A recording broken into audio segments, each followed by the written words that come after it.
You see, I'm so loyal to people, and maybe I'm loyal to a fault, but I'm so loyal to people that when somebody's slightly disloyal to me, I look upon it as a great act of horror. And how are you different than you were 3 or 4 years ago? Well, I used to say, and in fact, I think I said in my first book that, and maybe this was foolish, but I really meant it, that someday I'd like to maybe lose everything for a period of time to see who's loyal and who's not loyal. And I found out a lot of things. Did you find out who's loyal and not I loyal? tell you what, and you can't guess it. You can't predict it. You think certain people would be loyal no matter what, and it turns out that they're not. And you just can't predict it. It's very difficult. And that I think I would have treated people differently. I think that, some of the people that were most loyal to me are people that I didn't think would be. Some of the people that were least loyal to me are people that I think I would have treated them differently. I think I would have treated different groups differently. I would have wiped the floor with the guys that weren't loyal, which I will now do, which is great. I love getting even with people, but I will. Slow up. You love getting even. Oh, absolutely. You don't believe in the eye for the eye. You do. No. I know you well enough. I think you do. But anyway, but tell me. I mean, you're going to get even with some people. If given the opportunity, I will get even with some people that were disloyal to me. Come on, go. Even though you didn't endorse me. He's not forgotten. I never forget.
We've caught them all.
Hello. Welcome once again to Fighting for the Republic. I'm a little bit solo tonight, but that's alright. My co-host is a little under the weather, but hopefully she will get better soon. Let's get started. Welcome everybody. Glad you could join. Thank you all for the diamonds and D Live and everybody elsewhere. Thing is, Periscope looks like it's going to be shut down. We must be getting too popular on Periscope, I guess. So we're going to have to probably go to Twitter, which who knows what venues that or venture that will become. Yes, I got a new set. I thought the other one was just a little bit too big for this. Too much going on, but with you know what? I love the second clip that I play of Trump in that interview. He's going to get even, and it's going to be coming as what Becca said. Thank you for the diamond, by the way.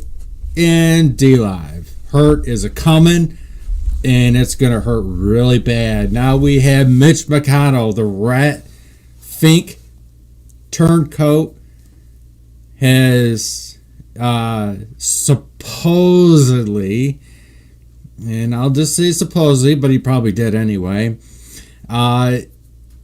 said that Biden had won. Bullshit. I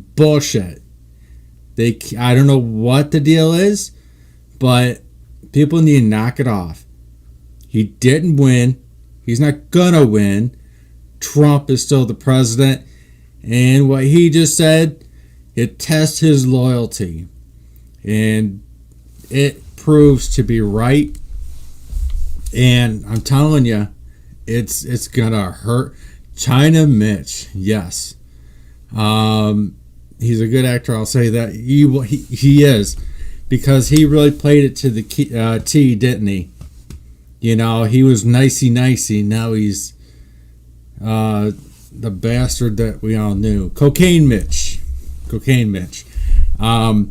So we're still doing a lot of fighting, battles everywhere.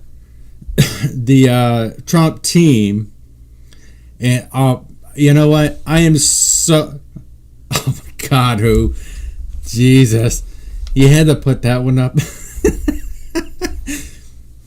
Okay, so I can't help but comment on this. That's Michael Obama, and I saw a video a little bit earlier today where Barry kept calling Michelle Michael. So you got to put two and two together, you know. And that's what it is. You got to call it what it is. Yep. Yes, Mitch's wife is China elite, and I do have an article for this. But back to the battles. We're battling still in Arizona, Wisconsin, Michigan, and Pennsylvania and Georgia. So we're making some headway. And a little sick there, Becca, from Matt. Hey, Joan Rivers got it right. We all know it. So I need to pull that clip up. But we are making good headway. And I got a few things and good news from Arizona yesterday. I was talking to somebody, and he didn't realize that Nevada actually went for Trump. So I'm going to play some Steve Bannon. So they have the lowdown. This is their ball game, and they know the ins and the outs.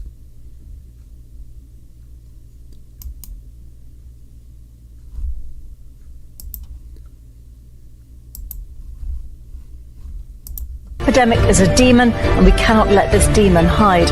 War Room Pandemic.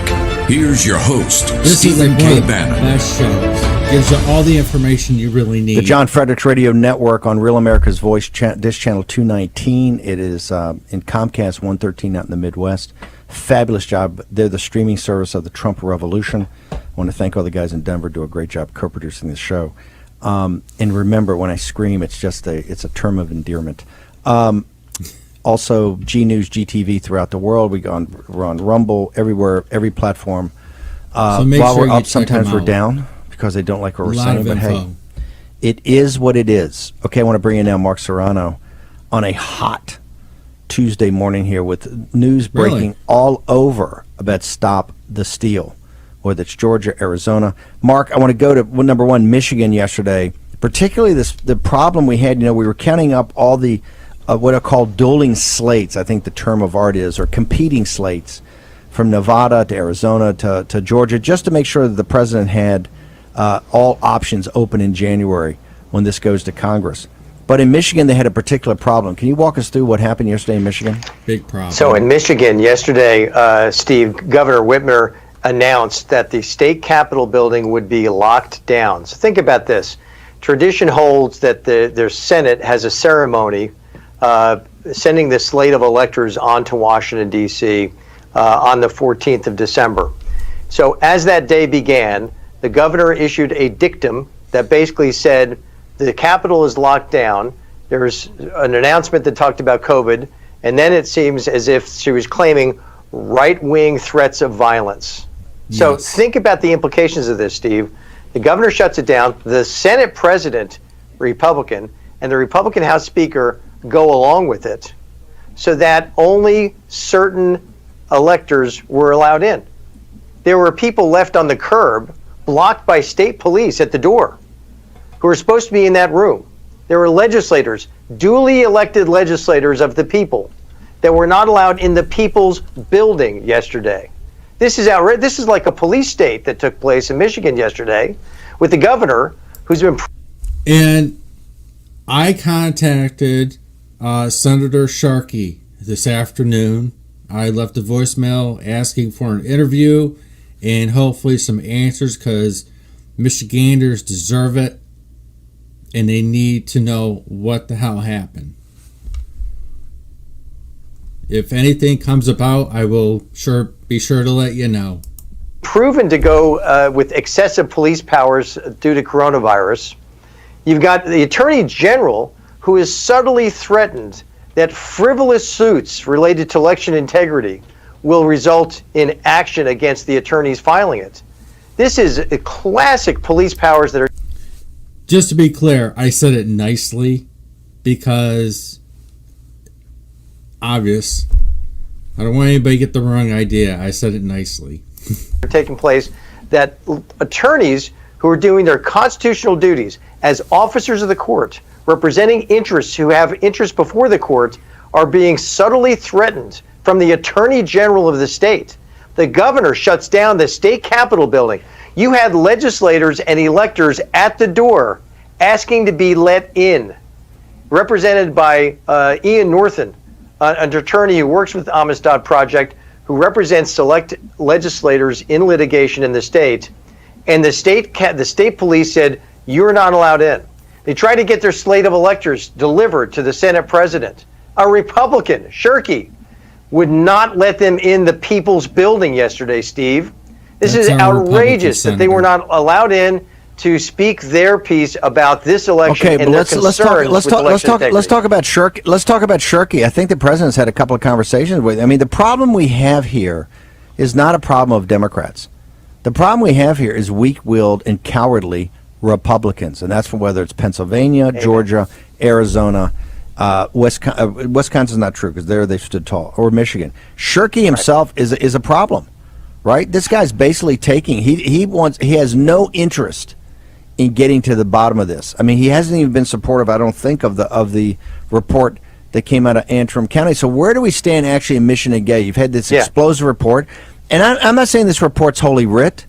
I agree with it. I think directionally, I think there's some observations even I make about it, but it is time now to get into it. And Democrats, if they want to dismiss it, you can't dismiss it just out of hand and say it's just right-wing partisan rhetoric. You got to get into it. So where do we actually stand today with this? Well, look, Judge Elsenheimer required information to be sent to him. On Saturday, he asked for information. By 8:30 a.m. Sunday morning, Elsenheimer wanted the information, wanted the report, wanted to be able to act on it by Monday morning. I'm not, I don't know how to do an audit of data on a voting machine, okay? So I don't have that expertise. Guess what? I don't have to. I could take a look at that report and say, okay, this is enough to justify further investigation. This is enough to justify taking a pause. The only date that matters, as you know, in the Constitution is January 20th. We have 5 weeks. We have 5 weeks.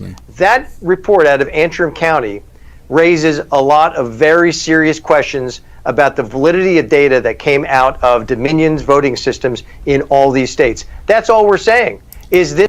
There was a 68% error in that county. This requires further investigation. Shirkey is a guy who had that information first thing yesterday morning, provided to him enough to be able to say, time out. let's wait a second because this is too important to the voters of Michigan to get this right. And that's what they're shutting down. Steve, you are exactly right. Let me tell you something. I started my career in Republican presidential campaigns under Bush 41. All right? I grew up in that establishment culture until 2013, 14, 15. I realized this party was no better than the Democrat Party. And we needed a change, which is why I showed up in Trump Tower in the spring of 2015 to say, sign me up. Let's make this change. But now what we're seeing, Steve, is you've got political operatives, even those who worked inside the Trump campaign, who are now saying, it's time to give it up. Time to move on because there's not really enough for us to build a case in all these states. Can you imagine? You know what? It's either time to shit or get off the pot. I'm tired of these people getting on, getting off, getting off, getting on. They can't make up their mind. If you support them 100%, and you give it your all. I've been there from day one. I even support him when he was thinking about running against Obama. I was all for it. If our patriots from the Revolutionary War had said, you know what, they really got us over a barrel, it's time to move on. These are cowards from the Republican Party that are just worried about their next paycheck, and they're not standing by Donald Trump in a way that he stood by us for the past 4 years in unprecedented ways. So along those lines, let's continue that. What do you think? People think, you're a communications strategist. You're the communications partner for, I think, the biggest hammers out there, outside the Rudy team, which is Phil Klein in the Amistad Project and the Thomas More Society. What's your recommendation? What's the arc of the story in Michigan? Let's stay in Michigan. How do you guys drive this, and what's the next step? Well, you've got individual legislators, and God bless them. Well, it's great for term limits, but again, as I really think about it, it could be a double-edged sword. We can either have one of the greatest senators or congresspeople around, but then we have to get rid of them after a couple of years. But then, if we don't, we're stuck with what we got now, which is, kind of good. Depends. Because they're willing to step up and they're willing to make a difference. They're willing to join litigation, and they're appealing to us because they've seen the evidence and the credible evidence. So we've got more litigation coming. We've got more reports coming, Steve, that show the dark money influence in these elections. And we show credible evidence about Hold on. You're saying about the dark money. I want to be very specific. You guys are coming out with more detail on the Zuckerberg $400 to $500 million that quote unquote went in partnership, and all of a sudden you had left wing groups like Rock the Vote that were hardwired into the voter registration system. Is this the kind of thing you're going to have more exposure on? Yeah, we've got more coming, Steve. We've got more to show about how this intertwined and was done strategically months and months ago to lay the groundwork for what we believe has been election fraud on a massive scale. And keep in mind, it didn't have to happen nationwide. It had to happen in Atlanta and Philadelphia, Detroit, Milwaukee, etc. And so in Michigan, guys like Shirky are blocking the door. They've got the state police at the door. They're blocking the door for the people to be in and to fulfill their constitutional duties. We've got those in each state. The Secretary of State in Georgia, it's the same situation. But thank goodness, in every single state, most notably in places like Arizona, Georgia, Wisconsin, we've got true patriots who are pushing this thing through, Steve. And with our data and information for a litigation, we've got evidence, we've got affidavits, we've got declarations, we've got hard proof and evidence in our litigation that will demonstrate there is cause to investigate further, and this electoral process must come to a halt. Guys like Shirky are blocking the way. Okay, I want to shift. We got a couple of minutes left. I want to shift to Wisconsin. I know you guys have been very focused on that. We actually had wins yesterday. Number one, in the overall case, the liberal judges didn't want to touch it because they claimed laches, which is, hey, you should have come. They didn't want to talk about the merits. They said you should have come 6 months ago. But the minority judges just jumped all over the evidence and said, hey, this was stealing, this was fraudulent. They were all. But the case that you won went back on the ICs, the long-term care people, and said the $221,000, yes, this was a problem, shouldn't have been done, but you got to go individually prove it. Where do you think we stand in Wisconsin as you see it this morning? Yeah, so the indefinitely confined voters, obviously, those traditionally are about 50,000 in Wisconsin. This year we saw they were 250,000. Our evidence was able to demonstrate that many of those voters were not indefinitely confined. And so the court obviously made a decision that says you can't throw all those votes out. So there are ways for that to be retooled. Again, there's plenty of time for the courts to consider evidence and new evidence and remedies on these things. And so I think what we do is we hunker down, we go back in with this evidence and demonstrate what we've got in a state like Wisconsin, where we've got tremendous champions from the legislature. Ultimately, we want the legislature to step up and to use their constitutional powers to speak out about these things specifically. So we're encouraged in Wisconsin that we've got openings there and opportunities there. We are coming forth with new litigation, I think, that will make the difference there. And it's stay tuned. I mean, Wisconsin is clearly a case where the indefinitely confined made a big difference. And the margin there was so narrow. We were talking about 12,000 votes in Wisconsin, that we are very confident we can demonstrate that 150,000 votes were potentially fraudulently cast in Wisconsin. And so we just got to hunker down and stay with it. Look, these Republicans who want to bail out at every ruling that seems to go against our way, that's because they have a foregone conclusion that they want to go with, and they support Joe Biden. And if you're not fully behind Donald Trump, and if you whimper at every new ruling, you're not in this for the real fight. You're not tough enough for this fight. You stay on the sidelines. We've got more coming, and we're going to just toughen up. Serrano, you got 15 seconds. Give me your Twitter handle. How do people get access to you during the day?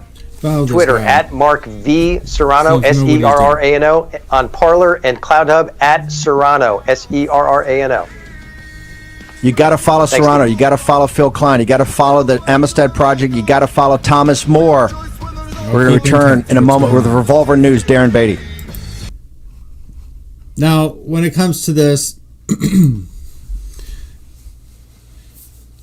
the whole kit and caboodle, and as me and Beth did on our first show, we told you about the total electoral system and how it works. And it goes back with the, I believe, the 22nd Amendment to the House, and they will vote eventually. But this is a process we must go through. Everybody must hang in there. Just be patient.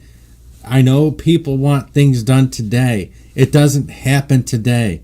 This goes with the states and how much evidence they get together, witnesses they got to listen to. In fact, Michigan actually did listen to witnesses today in the legislature, which I am very happy with them for doing so. Thank you very much. A lot of good testimony came out of it, the same as we always have with witnesses of voter fraud being suppressed. And I believe there is going to be an audit, if there hasn't been one already. But I will get to that soon, because that will be following very rapidly. Here's another update. I believe this was either yesterday or today. Last clip was from this morning, and this is also from today, to give you more update on the other races or and assuming strongly warning Americans to avoid all non-essential travel to China. That this is going to be a real serious problem. France, Australia, Canada, the US, Singapore, Cambodia, Vietnam, the list goes on. Health officials are investigating more than 100 possible cases in the US. Germany, a man has contracted the virus. The epidemic is a demon, and we cannot let this demon hide. Japan, where a bus driver contracted the virus. Coronavirus has killed. They drafted off the CCP virus. If you want to know why there's going to be a special prosecutor put on the Biden crime family, it's because of the Chinese Communist Party and their compromise. All of it gets back to one source, Beijing. And the people of China, the hardworking Lao Beijing, as you can see in this video that Maggie just made, and she could have talked to 100 more. that are all sitting there that are freedom fighters, breathing the clean, crisp air of freedom. Maybe not as crisp as it used to be in the United States of America, but breathing it and sitting there going, the Chinese Communist Party, if they get their hooks in here, you are going to rue the day. Okay, let's go to Boris Epstein from the campaign. Boris, there's so much activity from Georgia, in Arizona, in Wisconsin, in Michigan, in Pennsylvania. Let's start at the top of this. Let's start at Georgia. Tell us what's going on. No doubt about it. Great to be with you, Steve. Rock and roll in Georgia. There's finally a real recount happening in the state of Georgia, in one of the counties. It's going to hopefully get to the bottom of what happened in Georgia. Look back on all of the issues in Georgia from beginning to end right after Election Day. Before Election Day, the consent decree that the governor and the Secretary of State of Georgia entered into with Stacey Abrams, absolutely despicable and unconstitutional. The pro-Trump ballots found all over the state that weren't counted originally, and that was just in the 3 smaller pro-Trump counties. Now we've got a real audit in one of the counties. Let's get to the bottom of what happened in Georgia. The difference there is so small.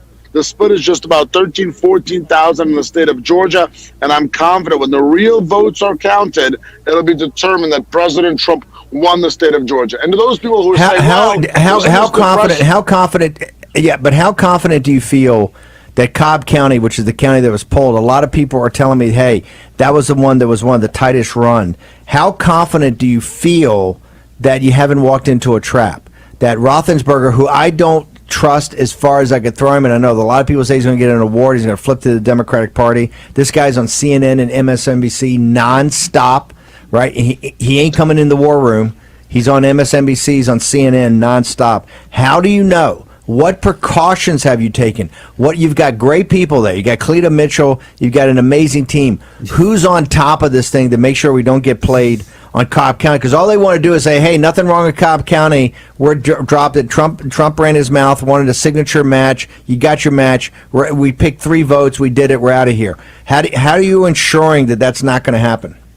Well, that's what they try to do in Arizona. We're ensuring by having a great team, as you mentioned, Cleta Mitchell, Ray Smith, Preston Halliburton. We got real stars in Georgia, ensuring that we are now going to let the Democrats and frankly the Rhino Republicans screw this president. And I'll tell you this, in terms of January 5th, you got all these folks like, oh, this is depressed turnout. The opposite. The MAGA people, the MAGA movement, as we've talked about, they want to see people standing up for election integrity, for honest and lawful elections. You know, I've heard a few suggestions on creating a third party, screw the GOP. I think we should make it the MAGA party. Just screw everybody else. You know, Democrats can come in. You know, it's everybody. It's not just Republicans. It's an everybody movement. It should be an everybody party with the same ideas, the better life for your families, your country. You love it.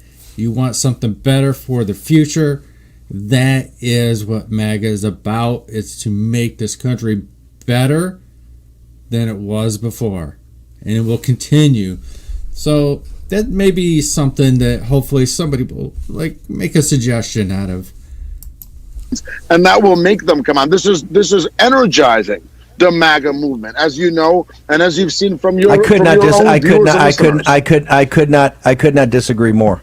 Just reasonable minds that disagree. I could not disagree more. Until Purdue, you're telling me that Kelly.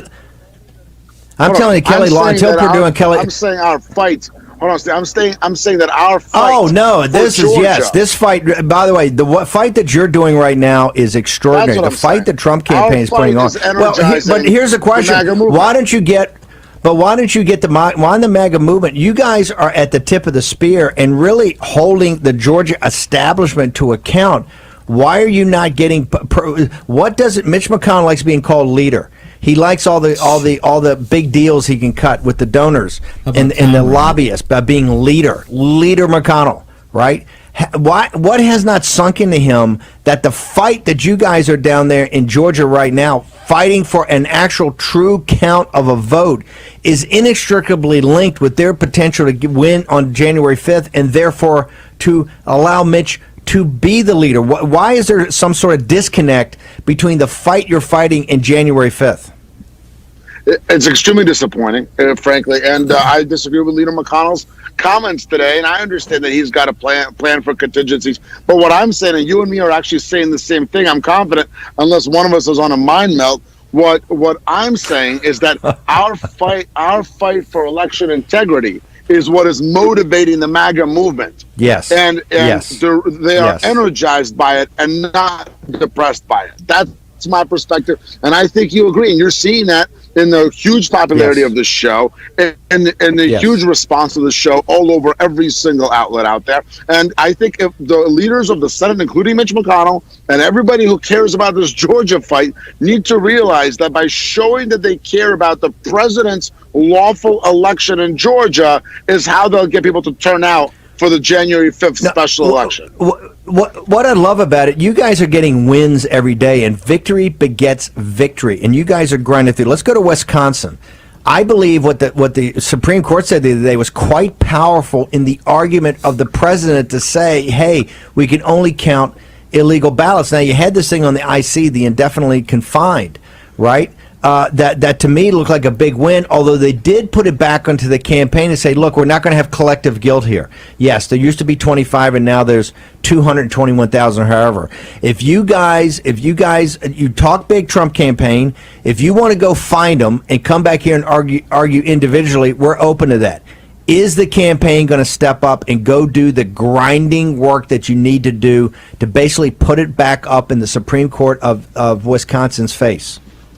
No doubt about it. We are going to exhaust every single option to identify and isolate all of these votes and then go and show that there are. This is what's so wonderful about this movement. They have lawyers that will go out and get their hands dirty, do the work. They put long hours, tiresome hours, day after day. Even Rudy Giuliani, even after a day of having the coof, is back on the job. You just can't keep that man down. I love the spirit. I love the drive. We all need this tight. There are scores of illegal votes all across the country. That is an absolute and total focus in Wisconsin because of that decision, which was undoubtedly a victory. That's decision one. Decision two, razor thin, 4-3 that went the other way on a technicality, not on the merits. Not on the merits. The Wisconsin Supreme Court did not on the merits rule in the majority that they were not illegal votes. They the minority, the dissent, blasted the Democrat Party, blasted the Wisconsin carrying out of the election, and outlined just how ludicrous it is not to rule on the fact that there were over 220,000 illegally cast ballots in Wisconsin in this election, while the majority used this laches gimmick to punt the issue. But we have 3 justices of the Wisconsin Supreme Court talking about validating the fact that there were over 220,000 illegally cast ballots in Wisconsin. Again, the difference in Wisconsin is only 20,000. When do you anticipate that you would be able to announce a program or some sort of action in Wisconsin? What is your time horizon here?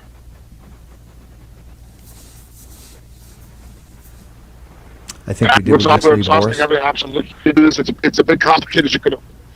Boris here. You got me? Yeah, I tell you what. Let's try to hook back up, Boris. Boris, we're going to try to hook you back up because we just lost you.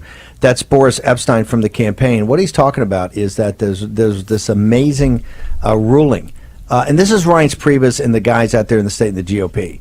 And here is why Now that's another surprise. Is Priebus. I always thought he was a turncoat as well. I'm surprised he's working there. Wisconsin is so important for what we're trying to accomplish. In that regard, although you got establishment Republicans and the grassroots guys and the Trump posse, it all came together. It kind of reminded me of the way Reince and I worked in 2016 on the campaign. You got to reach out and work in a coalition. You're not going to get everything. You got to make compromises, but the overall objective is victory. Reince Priebus and the team out there worked with Knudsen, worked with Spindall, worked with these guys that were on these election commissions, And here was the power of it. And this is a lesson that we've got to take in every other state. If you have the rules on your side and you've played by the rules, and you don't back down, and when I say back down, you do not compromise 1 inch. You do not let them. Just let me know when Boris is back on. You do not. Is he back on? Okay, Boris, are you with us? Steve, I'm here. Can you hear me? Yeah, fine. Let's go back to Wisconsin because you kind of dropped out. What's the time frame? What's the time frame from when you're going to have some action out in Wisconsin to follow up on these great court victories? I'm on this minute by minute, hour by hour. It's an absolute focus right now to get a program. It's a bit complicated, as you can imagine, because you have to isolate specific votes. But this is a total concentration right now to get a program to ensure that it is public and the American people and the courts know how many illegal votes there were just in the indefinitely confined category. And now illegal votes as defined by the Wisconsin Supreme Court, which said black on white that indefinitely confined could not have been used for COVID-19. Okay, listen, here's why it's so important. Because correct me if I'm wrong, and we got about 45 seconds here. The Wisconsin Supreme Court gave you a path to decertify, to at least decertify Wisconsin by just putting it back to you guys to go prove that there's over 20,000 of these bogus IC votes. Now, I realize it's a tremendous amount of work and a great cost, but yes or no, did they provide you a path to victory in Wisconsin if you can execute on it? The answer is yes. It's going to take a lot of work, not just in terms of identifying the votes and the ballots, but in terms of making sure that the court allows us to go back to the canvassing board, which in the second decision they affirmed. So there's actually conflicting decisions from the same court, the same justices on this, but it gives us an opening, an opportunity, a window to drive a truck through. By the way, Boris, can I ask you, because you dropped off, we got to ask you about Arizona. Can you stay over the commercial break? We just want to ask you a couple of questions on the other side. You got it. Boris Epstein from the campaign. You can get him up on Instagram, Parler, Twitter. You got to follow Boris during the day. He's got amazing information he's put out. Sleep, including using the soap. War Room Pandemic with Stephen K. Bannon. The epidemic is a demon, and we cannot let this demon hide. War Room Pandemic. Here's your host, Stephen K. Bannon. This is what I love. Besides being ubiquitous, we also have on our podcast alone 24 million downloads. And That's a hell of a lot. One of the largest podcasts in the nation and the world. One of the reasons for that is the intense interest we have globally in places like Australia. We're going to get to, as soon as we finish with Boris Epstein, we're going to turn to the renowned investigative reporter, the one and only Sherry Markson from the Australian and from Sky TV. And I believe, I got to ask her when we get her on, I think the interview she did with me had like 3 or 4 million hits. She is amazingly popular and known throughout the world as one of the top investigative reporters. Let me go back to Boris Epstein.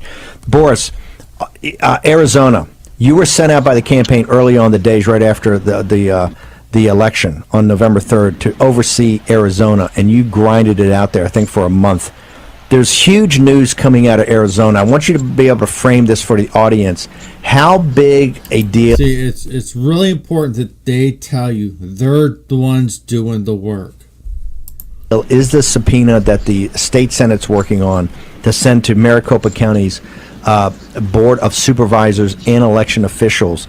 And what does it mean about the investigation, the real investigation, not James Bond and Buck Rogers and they got servers on the moon and servers in caves in Mars? I mean, the practicality of proving that they had something to do with the mistabulation of this election. Walk me through what's happening in Arizona. Here's what's happening in Arizona. You're right, Steve. I spent a lot of time there after the election. When I landed in Arizona, President Trump was down, I believe, 80,000 votes. By the time I left, it was where it is now, which is just about 10,300 votes, 45,000 vote difference in just Maricopa County between Joe Biden and President Trump. So the issue is this. Right now, the Arizona Senate is subpoenaing Maricopa County voting machines to determine what it is, if anything, that went wrong there. And we believe we're going to see significant irregularities. That is the information I've gotten from the ground, information I got from our poll workers there, from our observers there.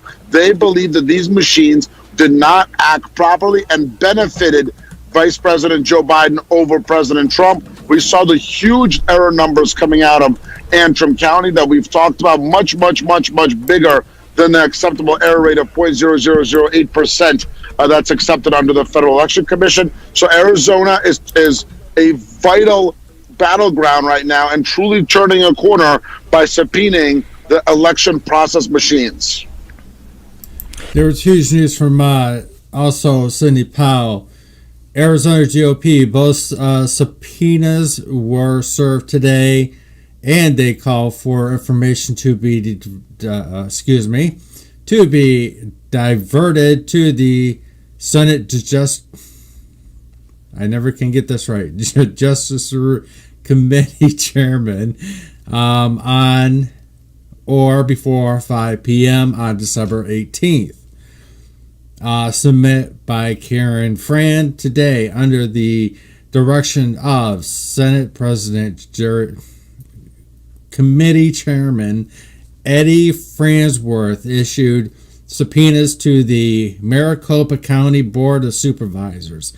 One, one subpoena calls for a scanned ballot audit. 2, collect an electronic ballot image cast for all mail-in ballots.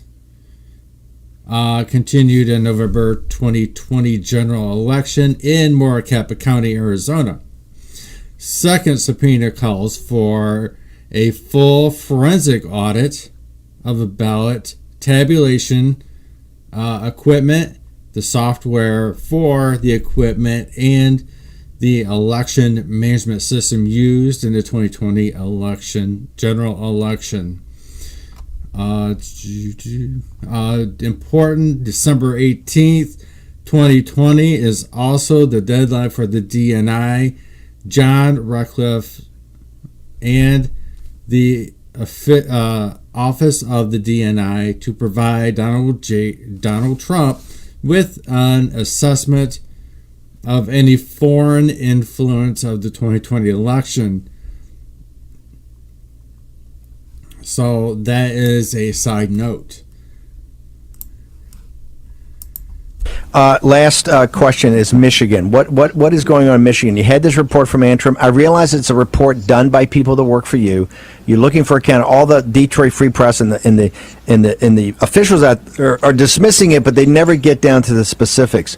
Where do we stand? And particularly got these very weak-kneed leaders of the Senate and the House out there. Where do we actually stand in Michigan now that you guys have delivered the goods? Now that we've shown the goods, we are applying full court press, both legal and legislative, on Michigan to take a look at the machines in the other counties. I mean, if they're allowing us to look at Antrim, and we saw these staggering numbers, how can we not be looking at Wayne County, where we know from their numbers that 71% of absentee precincts were unbalanced, which means a different number of people voting than people signed in to vote. And remember, that was Wayne County, which never officially certified its vote. That was done under duress only after initially not certifying by the members of the canvass board. So here's where we are overall across the country, Steve. We're continuing to fight. Yesterday came and went, just like December 8th came and went. And today we're continuing the battle, and now it's on to January 6th, when the Electoral College votes will be counted in a joint session of Congress. Okay, here's where I want to make sure everybody understands, and you two particularly understand the official day of the safe harbor and the official day yesterday of the Electoral College, just like they had the official day they published the Warren Commission report, and just like all the official reports we got in the Afghan war, all a tissue of lies, YouTube. Okay, 160 million ballots were cast. The point of the exercise is to find out how many of those votes were legal, had a chain of custody, were authorized, and can be certified. That is the purpose, ladies and gentlemen, of our exercise of the 160 million. And you'll be surprised how many people still do not understand. And in Arizona, where there's now a subpoena that's going to come out from the state Senate to Maricopa County, there's a 10,000 vote difference. In Georgia, where they're in a county, Cobb County, one of the biggest counties in the state, they're now going to do a hand audit, not a recount, an audit a signature audit. That's 12,000. In Wisconsin, where there's 20,000, the state Supreme Court already said in this indefinitely confined, it was a scam. It was a ballot harvesting scam, and they've put it back on the campaign to prove it. 10,000 votes in Arizona, 12,000 votes in Georgia, 20,000 votes in Wisconsin. Ladies and gentlemen, yes, this is a fight that matters. And no Mitch, we're not going to concede, and no Chris Christie. It's not ridiculous, and no Mitt Romney. We're not going to count all the votes. We're going to count all the certifiable, all the authorized, all the legal votes. And if Donald J. Trump is the loser after all the legal votes count, then guess what? We put up a great fight. We put up a tremendous thing, and President Trump will run in 2024, and he'll start on January 20th. But until we get to that point, we are not going to stop. We're not going to back up an inch. We're not going to yield. We're going to hold the line. And now, as far as I'm concerned, losing is not an option. Losing is not an option.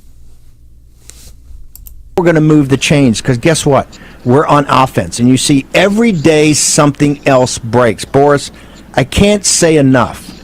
What a great job. You, Jenna Ellis, Rudy Giuliani, Bernie Kerik, the entire team. It's a small team, but it's focused. You got the right people in the states, and you fight every day. You're an inspiration. Thank you. How do people get to Instagram? How do they get to your Twitter, Parler, all of that to follow you during the day?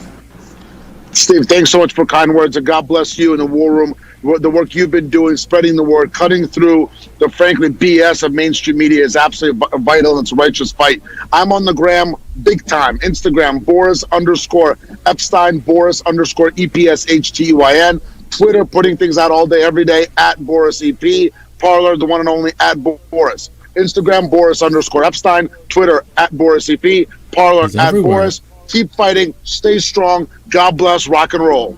It's rock and roll, baby. Boris Epstein from the campaign. Now I want to... Yes, let's just keep that going. Let's keep the energy rocking. Now, when we cannot forget one of the other unsung heroes at this point, because we don't hear much about him. He's not in this main fight. Hey, Scott. I'm alive. The one thing you got to also remember is Jay Sekulow. Jay Sekulow is President Trump's personal attorney, and he does go through, most importantly, the Supreme Court hearings. He digs deep. He's a very hard worker. He has done a fantastic job through the impeachment. It's amazing, and he is going to continue this fight on his show, which is usually every single weekday. Most of the time he's on. So when we get out of, I'm going to hold that there for a minute because I still got something for this I got to deal with. Now when we talk about the GOP and the incident in Michigan, this is what happened. It is so freaking disgraceful, and it's an embarrassment. They're also on the governor's certificate of ascertainment. I'm not going to get into a political debate. I'm following the order. Political debate. Okay. It's the official sealed document. The certificate of ascertainment has also the GOP electors. They are here. They're trying to do their constitutional duty. I understand. And their constitutional duty requires them to be at the Senate chamber today at 2 p.m. They're here. All right, they're not. I understand they're not being permitted in. If you have a problem, you can contact the governor's office, the Speaker of the House, Senate Majority Leader, or I saw the governor's press release this morning and said he was COVID. Is that the reason being given? No. All right, that was what the press release said. Is there another reason why? You'd have to ask the governor's office. That question I don't have. We have a copy of paperwork that was prepared as electors under their constitutional duty. Can I speak to the sergeant? So that happened yesterday. This is one of the questions I would like to ask Senator Sharkey. Pardon me if I mispronounce his name. But anyhow, that is something I'd like to kind of clear up for everybody. If he would be so kind to do an interview, that would be pretty awesome. A lot of people do. They like to clear up any misunderstandings, which I think not only Michiganders, but the entire country really needs to be answered, because this is holding up the process and it needs to be explained. And I'm not going to just take, well, it was Whitmer's fault. No, there's more than that. I mean, he doesn't answer to Whitmer. Now, back in Arizona, or excuse me, Nevada, yesterday, they had this ceremony outside for the GOP makers casting their vote for the president. Would you please join me in paying respect to our flag? I pledge allegiance to the flag of the United States of America and to the republic for which it stands, one nation under God, indivisible, with liberty and justice for all. Actually, let's switch. I made a mistake. I meant to do this Call the one roll, first. please. Let me cut back right. to this. I'll call the roll if you like. All right, well, what's the continue Michael J. the McDonald. roll? Here. James DeGraffenreid, I am. All right. Here, I want to cut back to this just for a minute, because this has to do with the last one. Michigan AG Nessel to Texas AG, stay in your lane. This was before the hearing of the Supreme Court hearing. It's not her place to tell other states what to do. Texas wanted to argue this was unconstitutional. Nessler is kind of a bully. She has, from what I read, from only what I've read, that she has bullied the Senate and other people who kind of ignore her because, well, I don't want to get into that. But Michigan Attorney Dana Nessel on Wednesday in the MSNBC, all in Texas Attorney General Ken Paxton's lawsuit to contest election results of 4 key battleground states. Nessel warned like that, Paxton to stick the trying and disfranchising voters in your own state and don't come to mine. This is not her state. She's a resident, but she does not own it. Whitmer does not own Michigan. Not one little thing. That's the people's house. And Nessel needs to know she works for the people of Michigan. And when it comes to the next election, they may be out of a job. Especially when you go around bullying not only the people in Michigan, but people in Texas. Don't want to mess with Texas. Nessel says, I admit I don't know how to describe whether the lawsuit is because it is so insane or it is insulting, quite honestly. Her honest.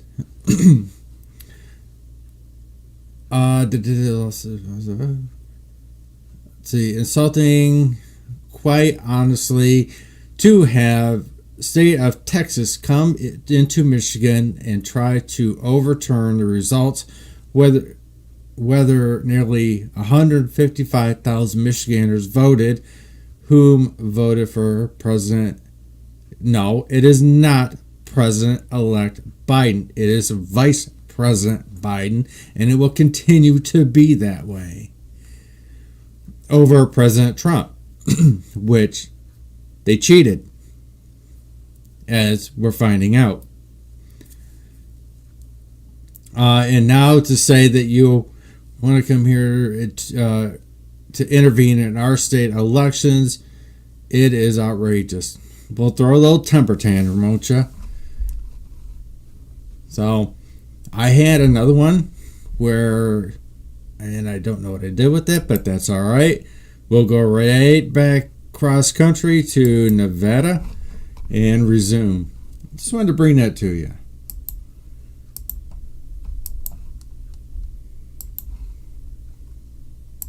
Present. Durward James Hindle III. Here. Jesse Law. Present. Sean Meehan. Present. Eileen Rice. Present. Alternate electors. Joseph Brzezinski. Here. James Marchant. Here. And I believe no other alternates are present. Is anyone present as an elector or an alternate whose name I did not call? Hearing none. Then next order of business will be the election of the Electoral College Chairman. Want the oath? Yes, sir. Jesse Law with the oath, please. Okay. Would you guys please rise and raise your right hand and repeat after me?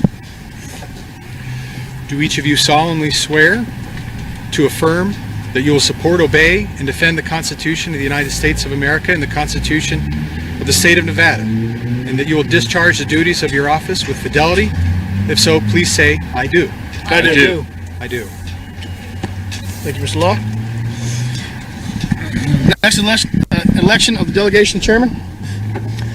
Any nominations? I move that Michael McDonald be named as delegation chairman. I second. All those in favor signify by saying aye. Aye. Any opposed?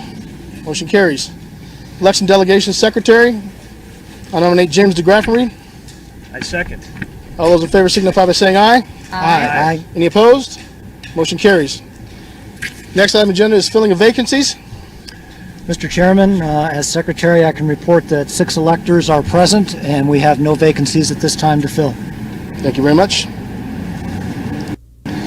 Balloting for the President of the United States. Electors, you will find in your packet 6 ballots. Nevada Presidential Elector, official ballot for President of the United States. You should write in your choice for President of the United States, and then you should sign your name where indicated on the ballot. Do that 6 times, and then we will turn those in to the Secretary. I have to presume these are new. If you were voting for electors. Mr. Trump, that is Donald J. Trump. Donald J. Trump.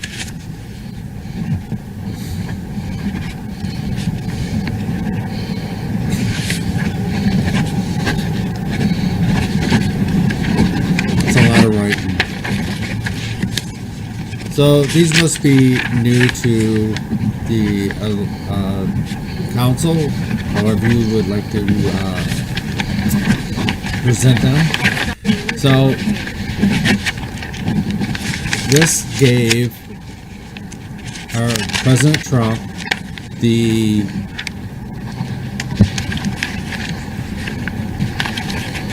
number of electrodes from Nevada.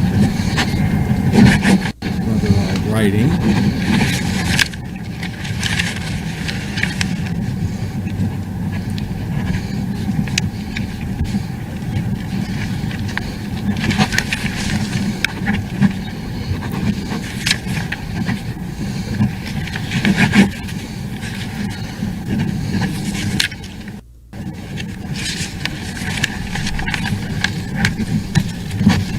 You could write a little bit faster, right? It looks like it's even chilly there. Well, that felt good. Oh, very good.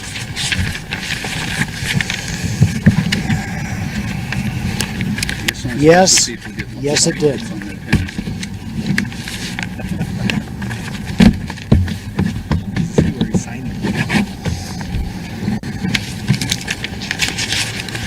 Extras? No, you just also you get carpal tunnel. Vice President accept at some point in the packet. So stop signing when you get to the end of President. You're good. That's for, you gotta do that part. Hold on, you gotta call the next. Oh, my bad.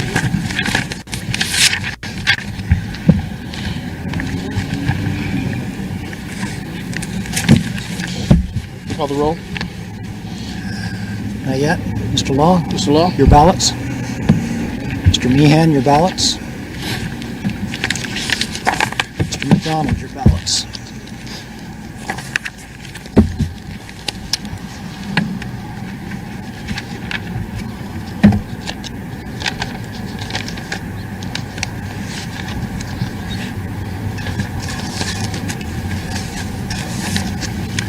Good. A lot of paperwork. All right, Donald J. Trump of the state of Florida, having received 6 electoral votes, is declared the winner of the electoral votes for the state of Nevada. We will now do the certification of the votes of the electors from Nevada for president. Certificate reads that we, the undersigned, being the duly elected and qualified electors for President and Vice President of the United States of America from the state of Nevada, do hereby certify the following. We convened and organized at the state capitol in Carson City, Nevada, on the 14th day of December 2020 to perform the duties enjoined upon us. That being so assembled and duly organized, we proceeded to vote by ballot, balloted first for President and then for Vice President. Name of the person voted for is Donald J. Trump of the state of Florida. He received 6 votes. And we will sign this certificate that will go to the Senate and also to the Archivist of the United States. What is it?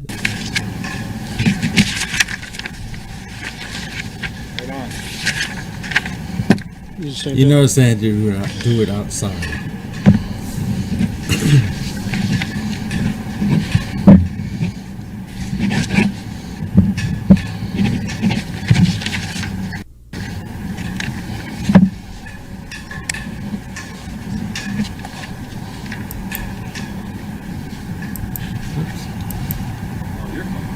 Then back to cross country once again. Nope, I've got mine. Okay. Gotta do this. Pause it. So that happened yesterday, which was exciting because we don't know the process because we never really get to see it. It's not very exciting, but it's still history. It doesn't matter. Back to Mr. Bannon and Freaky Deaky Mitch. Driver contracted the virus. Coronavirus has killed more than 100 people there and infected more than 4,500. We have to prepare for the worst, always, because if you don't and the worst happens. War Room Pandemic. Here's your host, Stephen K. Bannon. Yesterday, electors met in all 50 states. So, as of this morning, our country has officially all right, electors, that is 6 votes certified for President and a Vice Donald J. Trump. President-elect. Many millions of us had hoped the presidential election would yield a different result. But our system of government has processes to determine who will be sworn in on January the 20th. The Electoral College has spoken. So today I want to congratulate President-elect Joe Biden. The President-elect is no stranger to the Senate. He's devoted himself to public service for many years. I also want to congratulate the Vice President-elect, our colleague from California, Senator Harris. You know, I think that the biggest concern that I have is that people here genuinely believe that somehow this election was stolen, and there's not evidence of that. The president was saying it was stolen even before Election Day happened. He said if he loses, it would be fraud. Well, no one knows that. I thought I was going to win too when I ran for president in 2012. I didn't. I didn't go out and say fraud. Because he's a dick. That's how come he didn't win. That's, you know, we have a process, we count the votes, that's the way it is. And I'm concerned that the cause of democracy here, as well as around the world, people look to us. We're the democratic leader of the world. What's going on now, I'm afraid, is terribly dispiriting to people all over the globe. Well, listen, the legal theory put forward by his legal team and by the president is an absurdity. And the reason why the Supreme Court didn't take it is because it's an absurd idea to think that any state or any number of states, no matter how good they are, can challenge another state's right to run the election as they see fit. And also, there's no evidence, as I've been saying since election night. Show us the evidence. And what's gotten even worse, though, Martha, I think, is the attacks by the president on good, hardworking, decent Republican governors. And you've seen his attitude towards these folks change. And let's think about why. You know, back in September, he said about Doug Ducey, Doug is tough, Doug is strong, Doug is a good governor, the Arizona governor. He said about Brian Kemp back in the summer, that Brian is a capable man, he knows what he's doing, and he's done a very good job as governor. Now, after the election is over and he lost Arizona and Georgia, he says they're rhinos that are working harder against him. He's calling them corrupt. And also telling people things that aren't true. Welcome back. The Electoral College votes are being cast today. Here's video from 4 states, New York, New Hampshire, Arizona, and Illinois, all certifying the election for President-elect Joe Biden. That's right, Newsmax TV, President-elect Joe Biden. You're live from the nation's capital. You're in the war room. It is Tuesday, the 15th of December, year of our Lord 2020. This is our evening special to catch you up on all the news that's breaking throughout the day on this attempt to get to the legal votes. Mitt Romney, no, we don't count all votes. We only count legal votes, and that's what this process is about. This is what the President of the United States is using. Every legitimate means, every legitimate venue, all legitimate to go through and to make sure only legal votes count. John Fredericks Radio Network nationwide. We're on Real America's Voice. That's Dish Channel 219 and Comcast out in the Midwest, Channel 113. Comcast. Of course, it streams everywhere. Streaming platform of the Trump Revolution. GTV, G News, Roku, Pluto, Rumble. Speaking of those wonderful, crappy networks, news has it that the chief editor, CEO of CNN is actually thinking about resigning, considering he was caught on tape by Project Veritas. YouTube, Facebook, all of it. And want to make sure that we have our official, that is, yes, the safe harbor on the 8th and now on the 14th, the Electoral College. But I disagree with Mitch McConnell. There's a long way between the cup and the lip, Mitch. Although you've got Senator Johnson that's now saying, oh, well, I don't know if I saw anything here. He's still going to have hearings tomorrow in the Senate, and there's a lot more to go through. There's a massive subpoena coming out in Maricopa County. It's going to seize all the machines out there. There's further analysis in Michigan. There's start of a signature audit in Georgia, as maybe as weak as that could be because they only picked one county. So people who want to bitch and complain about, well, this is taking too long. See, things are happening. They're moving. There's movement everywhere, including, I think there's going to be big news. We're going to have Boris Epstein on here from the campaign. It's going to be big news from about Wisconsin, about what they're doing to go check the 220,000 people that said they were indefinitely confined, which turned out to not be the case, that they are on the ski slopes of Aspen and out in Hawaii and doing all kind of other things because they were ballot harvested on picnic benches, picnic tables in these parks in Madison and Milwaukee. I want to turn now. Maggie Vandenberg is one of the top influencers, and she's our co-host. She was at the big rally this week. We've actually got a film, but I want to go first to people like these stiffs, these Republican. I don't even like to call them rhinos. Mitt Romney,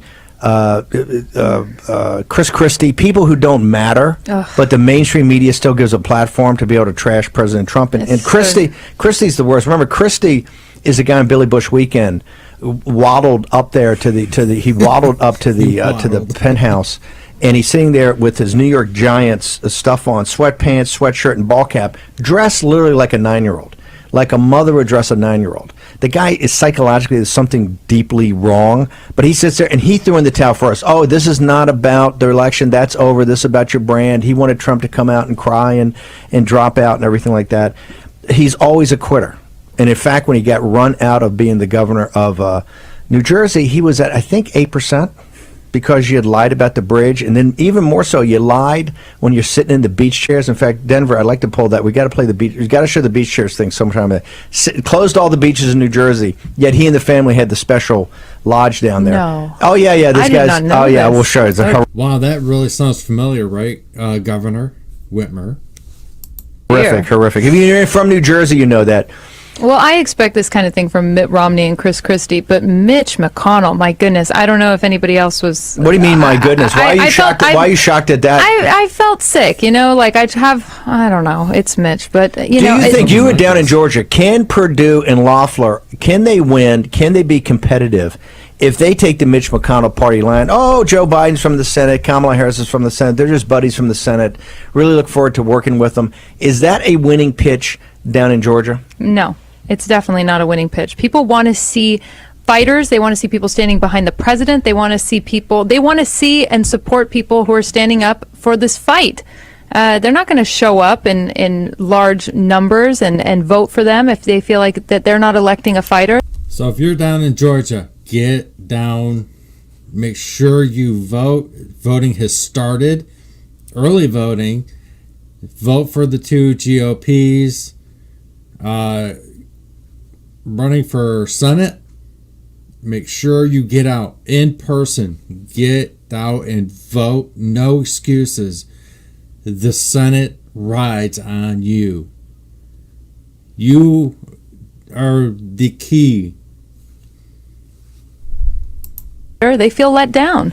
There's one thing about fights. The first rule of the Fight Club is that there is no Fight Club, right? The Fight Club we have, we always said the first rule, it's fights that matter. We're not in it just to fight, although being Irish, we just like to fight to fight. However, it's only fights that matter. Do you believe that the deplorables, are they right now, which the Reiners accuse them of, are just fighting because they're dead-enders and they're upset about this? Or is this, in their mind, a fight that matters for something bigger than Trump? This is the fight that matters. And I think people see this and they realize that if we cannot trust in our electoral process, and if Joe Biden rams his way in there, and we don't get to the bottom of this, that we might not ever have a fair election again. And it could be the death of our republic. So people feel like they need to get answers. They need to feel secure in the system. Why is that? Your reporting showed this, and your influences and all the videos you made, and John Frederick just showed this, about in Georgia particularly, given this fiasco in the mail-in ballots. Michael Patrick Leahy has showed the problem with the chain of custody. I've heard the same thing, but I refrain from saying a lot. I don't want anybody to panic. Just get a little extra stuff. I if you want to, I would probably agree with it. I am not going to go there yet because it's not time. We're still getting through this election, and I don't think it's time to say much. But if you want to get a little extra stuff, food, water, I know there's some things that I can't even find. You know what I mean? So I've really kind of bounced back and forth about. But I don't want nobody to freak out and do some stupid things that they shouldn't be doing. And I did a scope the other day because of this. There's been a few different people gaslighting. That's wrong. That is completely wrong. We all need to be civil. We need to talk to our senators and legislators in a decent manner. Get your point across. Everybody's okay to be upset, or I'm upset, but you don't see me ranting and raving. You know, I want things done, but it takes time. Just pull yourself back. You gotta relax. You're just making it worse for everybody else. So, I'm not going to talk about it yet. Probably in time. I'm not going to say I never will. It's not time. 1.3 million, 500,000 have no chain of custody. This huge fiasco they're having down there right now about the Dominion machines.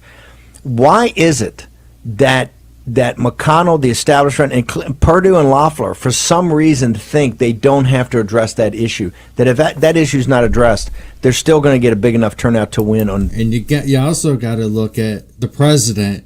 Does he look worried? Does he look like he's panicking? Nah. He knows things are going to turn out fine. Watch. Just because of time's sake,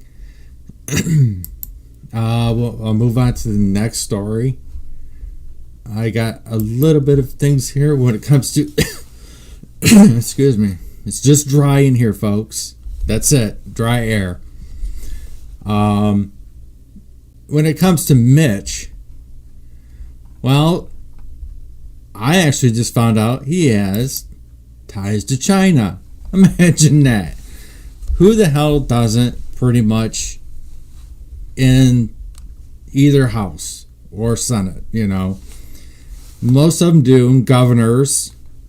Governor Whitmer does. She was at a consulate of the Chinese government making gifts. Now she's taking unemployment kickbacks. Isn't that kind of illegal? Now she was actually pushing for Dominion machines, $25 million. She knew personally people who worked there. She is directly tied. Mitch McConnell and his family ties to the Bank of China top Chinese shipping firm. Does it really surprise anybody anymore? As news broke Tuesday of Senator Mitch McConnell, Senate Majority Leader Mitch McConnell praised for the United States election process, declaring, I'm not even going to read that.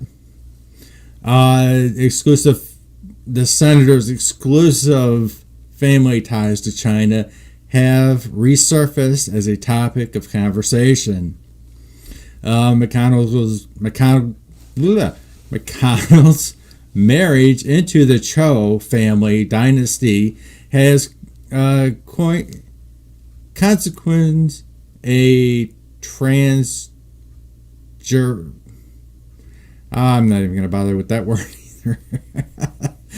Or of increasing personal profit for Mitch McConnell and the Chos, if I pronounce that as well, as the Chinese State Business Institute, Bank of China. McConnell's wife, Elaine Cho, is the daughter of shipping magnate James and Ruth Cho, and the sister Angela Cho, the latter of whom was appointed to a non-exclusive position on the Bank of China's board of directors in 2016. Cho's wealth massive spike in McConnell's. In McConnell's financial disclosures accounted of 2007 and 8 follows the death of Ruth Cho, and Senator's funeral disclosed jumped from $3 million to $33 million in that 2-year span, according to Forbes. McConnell's re-election campaign has received over $1 million to contributors from Elaine Cho's family, including James and Angela, according to the 2019 report from the New York Times.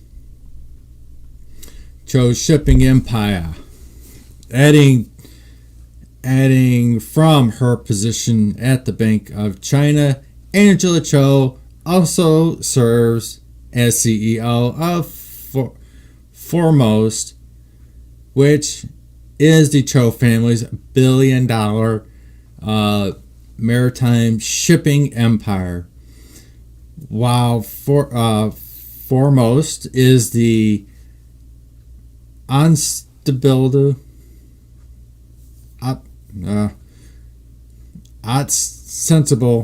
American company with offices located in New York City, Forbes note that the company's fleet of vessels sail under flag registered in Liberia and Hong Kong, and the company does the visit majority of the business in Asia. Forbes' Foremost upward trajectory has remained steady during McConnell's tenure in the Senate, which the company continues to prosper even during multiple economic downturns of the industry. Shipping database Base Value has estimated the company's fleet net worth at $1.2 billion, makes it the most valuable such fleet of any dry dock shipping operation in the United States since 2019. Then there is the American's last Chinese first politics Department of Transportation. Now his wife is head of transportation. Excuse me, I gotta move that out of my way.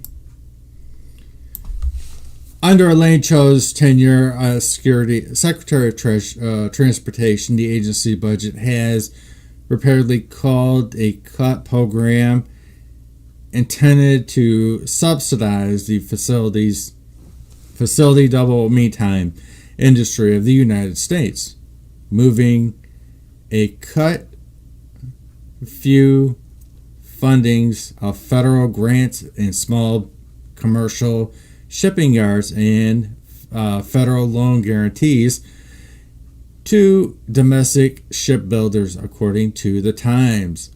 The report also noted that while Cho's family has paid for Chinese programs that provide scholarships and ship simulators for China sailors, Elaine Cho's Department of Treasury has where'd it go? Has reportedly tied to exercise grant funding programs to keep domestic American vessels to service and buy ships that would be used to train American seamen. So we have that. We have the Swallow fiasco. We have, which actually the spy that he was dating had recruited an intern at a consulate in America. So a lot of the Chinese have infiltrated in such manner. This is extremely dangerous.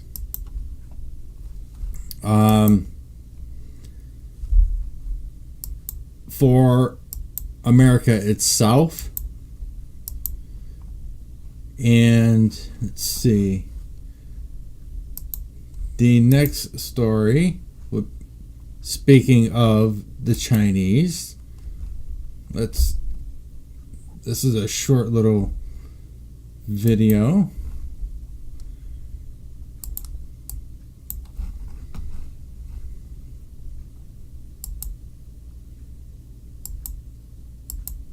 Oh.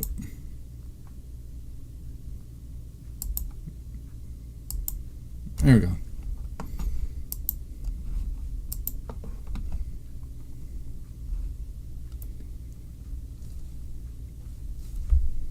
结果没想到中国要在2027年超过美国了。2027年，原来说是可能还要缓个1-2年，结果去年今年这个上帝搞了个小阴谋，是吧？上帝给这个搞出来一个新冠，叫世界各国一弄，一搞这个新冠，这么一折腾新冠，结果对世界各国出了个考题，等于是。Here, let me move that over just a little bit for you so you can see it. Obviously, we don't speak Chinese.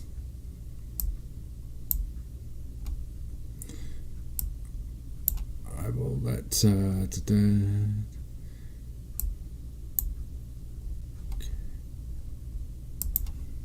It always likes to do this.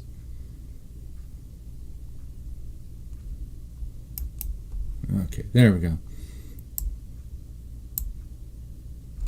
Okay, hopefully that's enough so you could see it. I'll restart so you can see all of it, hopefully. 要在2027年超过美国了。Alright, most of it. 2027年，原来说是可能还要缓个1-2年，结果去年今年这个上帝搞了个小阴谋，是吧？上帝给这个搞出来一个新冠，叫世界各国一弄，一搞这个新冠，这么一折腾新冠，结果对世界各国出了个考题，等于是，结果这个考题是个偏心的考题。这个新冠啊，这个东西啊，它是最不利于欧美的，最有利于朝鲜和中国的。所以全球抗疫，朝鲜第一，中国第二。朝鲜是个0嘛，是吧？朝鲜是0感染。所以这个体制啊，它可以做到。我们这个体质也好，但是比朝鲜还差一点，还不如朝鲜。所以咱还死了4000人，是吧？但是你死4000人和美国死22万人比，你等于一个人都没死嘛，对吧？咱们等于差不多也是接近0感染，接近0死亡，14亿人死了4000人，那根本就等于没人得病，没人死嘛。中国经济全。And this son of a bitch is laughing. Oh shit. I am at Planet 13, which is the largest cannabis dispensary in the entire world. A host of experience that I think very... Yeah, sorry. Screwed it up. That was my bad.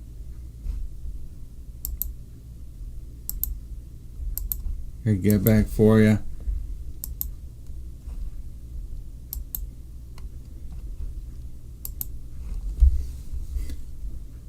I will replay this a different time, but this jerk seems it's pretty funny that they spread this all through the world. So I will refix that and play it for you later. We'll go to Brennan.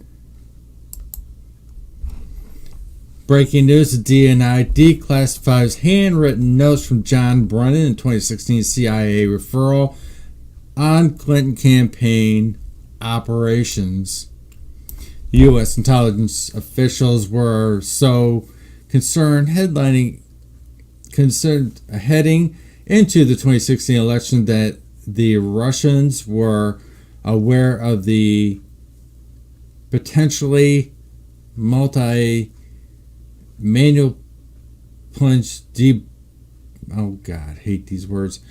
Democrat presidential candidate Hillary Clinton plans to smear Donald Trump and a Russia agent and personally defraud tongue-tied again. President Barack Obama on the newly declassed intelligence agency CIA document shows CIA officials were requested that the FBI acknowledge that the Clinton campaign collusion smear operation. Newly declassified handwritten notes from the CIA Director John Brennan show that the U.S. intelligence community knew in 2016 that the Russian intelligence was actually monitoring and potentially interjecting disinformation into Clinton anti-Trump collusion narrative, which actually is not true, but this is from the Federalist. This was all their concoction, Brennan's.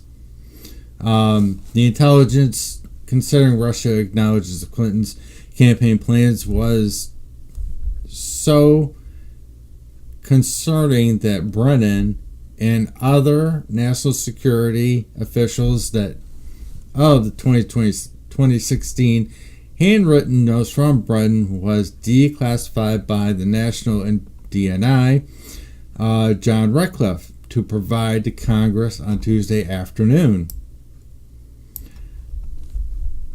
According to the declassified notes, Bannon was the U.S. intelligence community knew months prior to the 2016 election that the collusion smear was the result of a campaign operation hacked by the campaign Democratic Party, Hillary Clinton.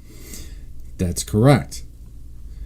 We were getting additional insight on the Russian activities from Redacted.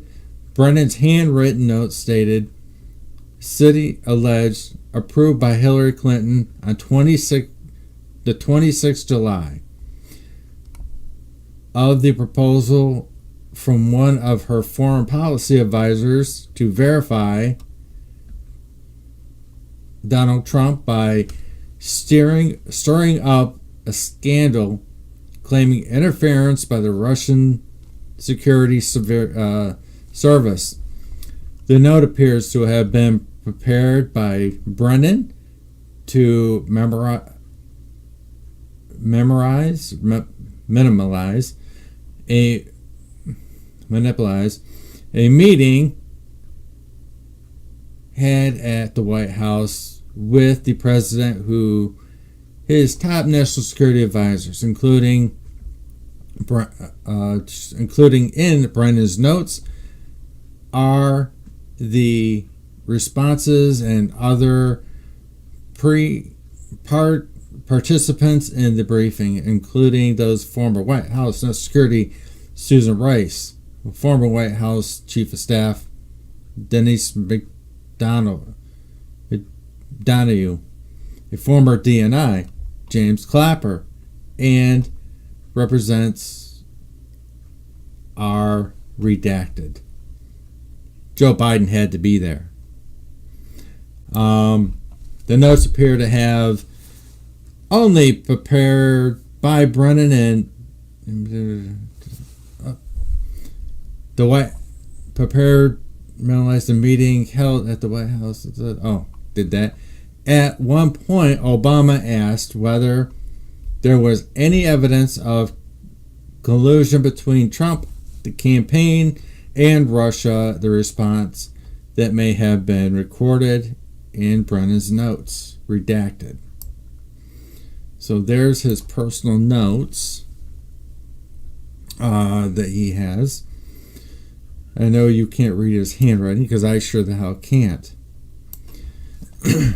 Moreover, the CIA and other intelligence agencies also suspected early on that many of key claims underpinning the collusion narrative could themselves be the product of deliberate Russian disinformation. Last week, Ratcliffe released a declassified memo based on parts of Brennan's notes. Hold on, I'll have to look at that one.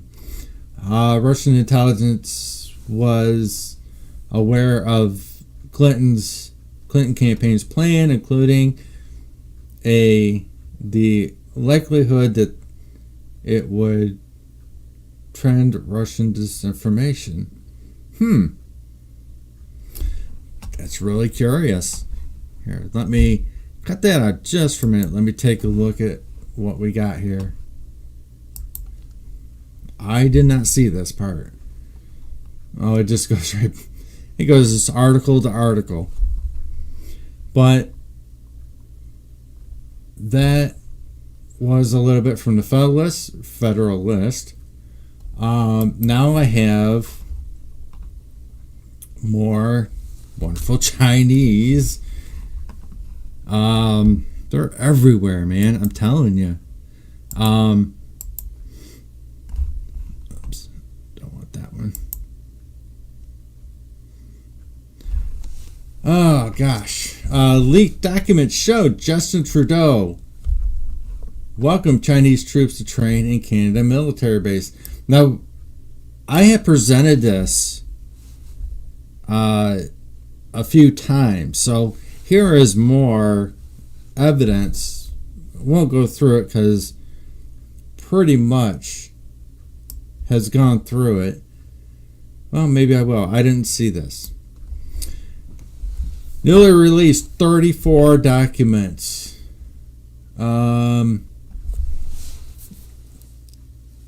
That has been bubbling to Chinese files. Contains shocking revelations about how Canadian Prime Minister Justin Trudeau sold out the nation's people in order to please communist China. Amongst the revelations, the advanced showing of Trudeau's ragged at the Canadian Army forces for canceling his invitation to the People's Liberation Army of China to conduct cold weather training in troops of Canadian Air Force Base Petawana in Ontario. I've never heard of that. Communist China had just kidnapped and jailed Canadian citizen Michael Spervo and Michelle Cavring, promoting the CAF to halt the Trudeau's efforts to mingling Communist China's military with Canada military rather than support the CAF support. Trudeau sided with Communist China. Isn't that lovely? We have Chinese troops right along the border.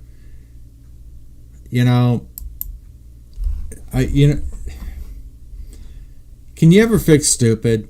Because they're meddling with a very dangerous country who would like nothing more than to invade Canada alone than the United States. That is very dangerous, very foolish.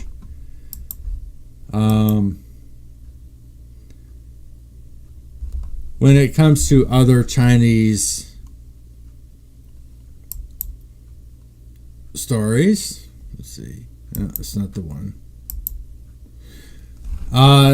Leaked files expose mass infiltration of the UK forms by Chinese Communist Party, including AstraZeneca, never heard of this company, Rolls-Royce, HSBC, Jaguar, Land Rover. There is...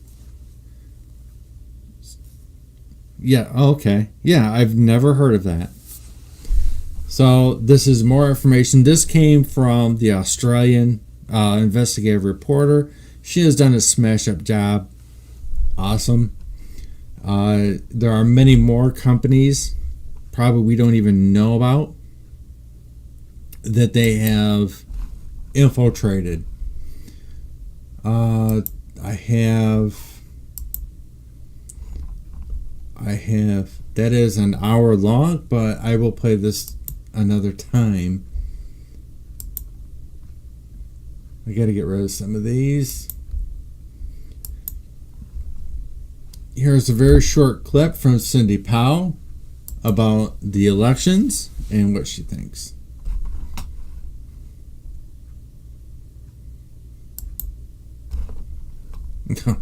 Yeah.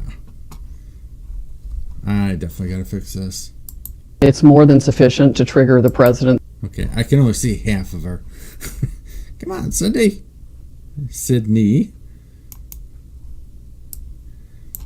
Okay, let me fix that real super as quick.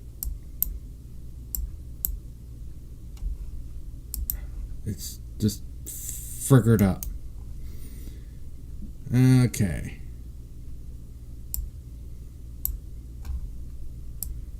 Can you see her yet? Hey, there she is. How about that?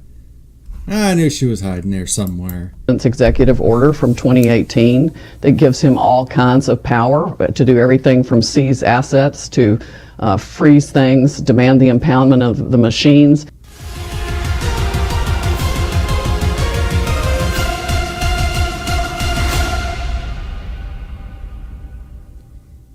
Each case discusses in detail the facts that relate to the state in which it arises from in some specific detail. Then we also allege common claims. It's, for example, the voter dilution and denial of equal protection under the Constitution is one of the claims that we raise in each, because every fraudulent ballot destroys the vote of a legal voter. And effectively, what they did with the machine fraud was they did everything from injecting massive quantities of votes into the system that they just made up, or running counterfeit ballots through multiple times in multiple batches to create the appearance of votes that weren't really there. They trashed votes. They had this thing called an adjudication system where they could program the computer, even by their own manual they explained this. They can program the computer to reject ballots for any number of reasons. We think that's what the whole Sharpie thing was that happened in Arizona and another state too, where if the vote was cast with a Sharpie, the machine would automatically kick the vote to an adjudication file, they called it, and then the people running the machines, the computers, could simply take a whole adjudication file that had hundreds of thousands of Trump votes in it and drop it, trash it, or flip it to Biden. And that happened all across the board.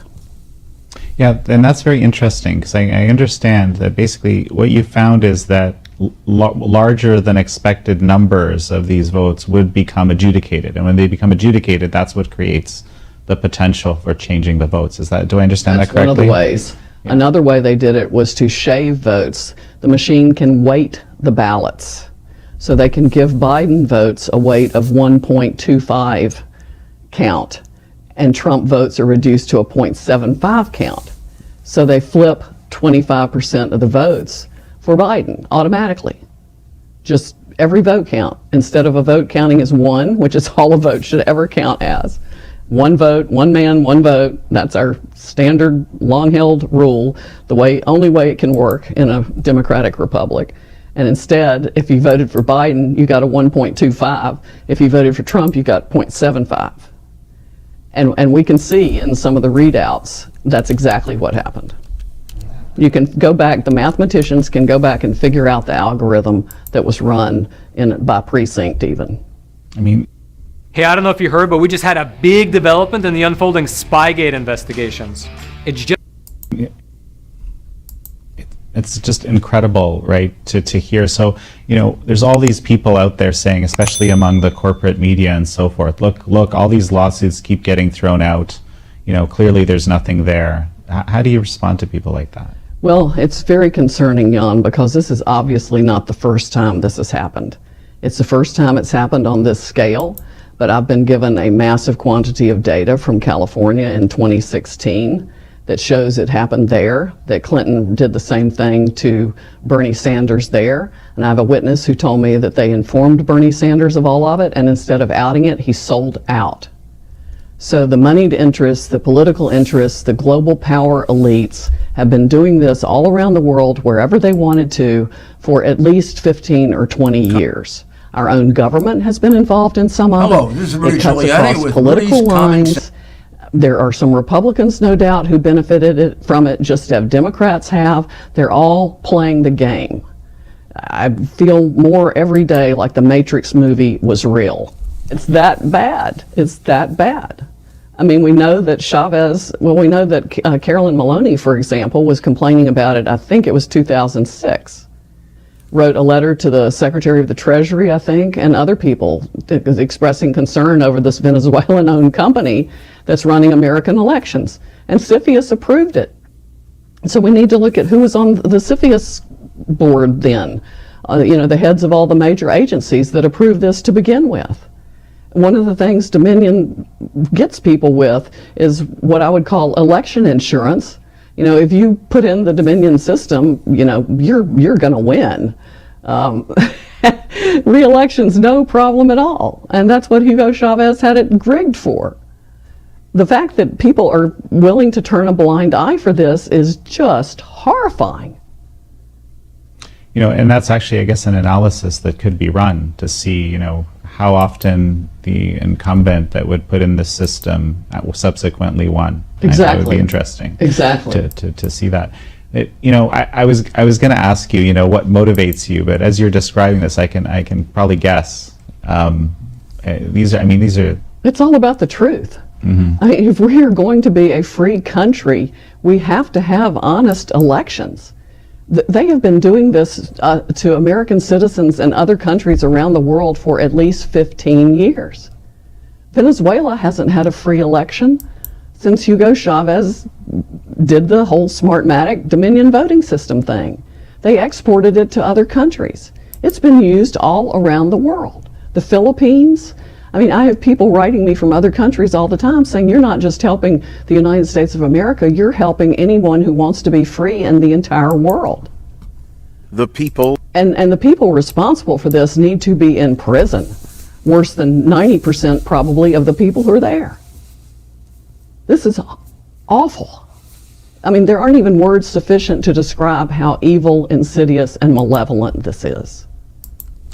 Why do you think there's been so many rejections of these suits in the courts? Because the corruption goes deep and wide. Welcome. I'm Rex Moore with the Motley Fool, and there's a reason I come to CES every year. Welcome viewers to my channel's annual charity fundraiser. 20 years ago, I personally started. Okay, I'm not going to advertise for them. But I have two choices for you. I have Giuliani, and I have the reading of the Constitution of the United States. Which one would you rather have on? Giuliani or the Constitution? This is the whole Constitution, by the way. It's very important that we all learn it. Killers with wind, glass ceiling, projected. Well, her glass ceiling shattered all over her and she lost. If it was a mirror, it would have broke anyway. Loeffler's regional campaign workers in Atlanta, just a few days around the time of our suit, our judge in Atlanta gave us the preliminary injunction we wanted, and 20 minutes later completely reversed it. There's actually work being done as we speak as I understand it, doing a kind of forensic analysis of some of these Michigan machines, like some 20 of them. I can't remember the exact details right now that you may be aware of. Oh, thank you Yes, for the... that is not my lawsuit. It's an independent patriot that filed that lawsuit. He's done a great job with it. And there's apparently a judge there with fortitude and integrity. It takes both. I think they go hand in hand, but he has ordered the forensic examination of those machines, which is what should be happening on every Dominion machine in the country. Right now, every federal judge should have ordered them impounded and reviewed forensically, and frankly, it should happen in other states too, because our witness said that the DNA of the code is in all the other systems also. It's not just Dominion. Every voting machine in the country should be checked for its validity and its ability to do exactly what the Dominion machines have done here and to see whether it was done in this election. We have them destroying evidence right and left in Georgia, in Cobb County, Gwinnett County, Fulton County. It's everything from shredding ballots to wiping machines and replacing servers. All these machines should have been impounded the day after the election and reviewed for forensic analysis. But I think the analysis that's going to come from Michigan is going to prove exactly what we have been saying was happening with these machines. They did a real hand count in one small county in Georgia and found a significant vote flip. I think it was about 0.26 of vote flip from Trump to Biden in that one county where they actually did a real count. And Coffee County, Georgia, just refused to certify its results from the election because of what they found as obvious fraud. So at this point, what would it take to get, this broad assessment or analysis of machines to actually happen? Well, given the level of foreign interference we can demonstrate, and the country has evidence of in our filings of foreign interference in the election, it's more than sufficient to trigger the president's executive order from 2018 that gives him all kinds of power to do everything from seize assets to freeze things, demand the impoundment of the machines. I think under the emergency powers, he could even appoint a special prosecutor to look into this, which is exactly what needs to happen. Every voting machine in the country should be impounded right now. There's frankly more than enough criminal probable cause to justify that for anybody who's willing to address the law and the facts purely on the basis of truth and not politics or corporate greed or global wealth. Hopefully the AG will do that. If you want to do some off-grid exploring, it's good to have a map, but it's even better to have an atlas. And this is your chance.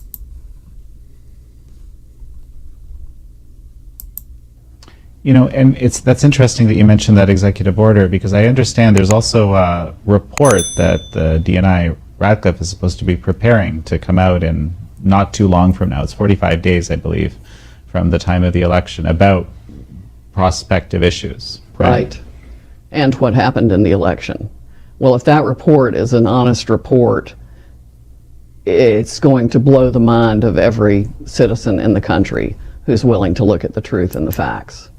Because we've never witnessed anything like this in the history of this country. And it's got to be stopped right now, or there will never be a free and fair election. So this is what you mean when you say you feel the republic is at stake? It is, absolutely.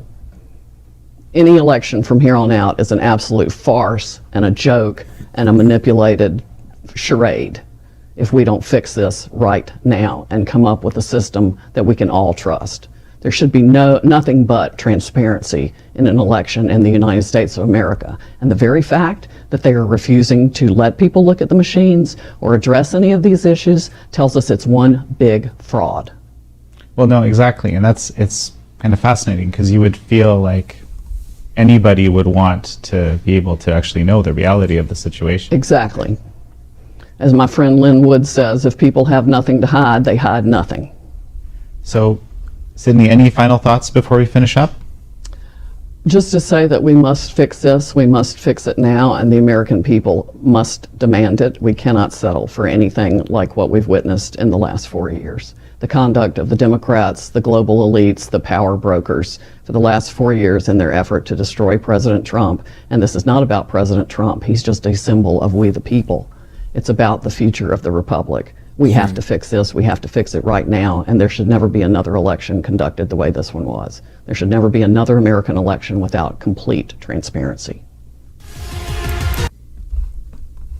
And when this is all over, I hope they really do crack down and are very, very serious about reforming the election process, machines out, thumbprints, eyewitness, whatever it takes. No more of this. This should be eliminated. Just paper ballots only. Army should deliver their own ballots for the men and women overseas. So we never have to deal with it again. Press 1 in the chat if you want to watch the Constitution or Rudy Giuliani, because I got two set up for you. The Constitution is the whole thing, considering we are dealing with it these days. This takes one person. Speak up. One for Rudy? Okay, we'll do Rudy.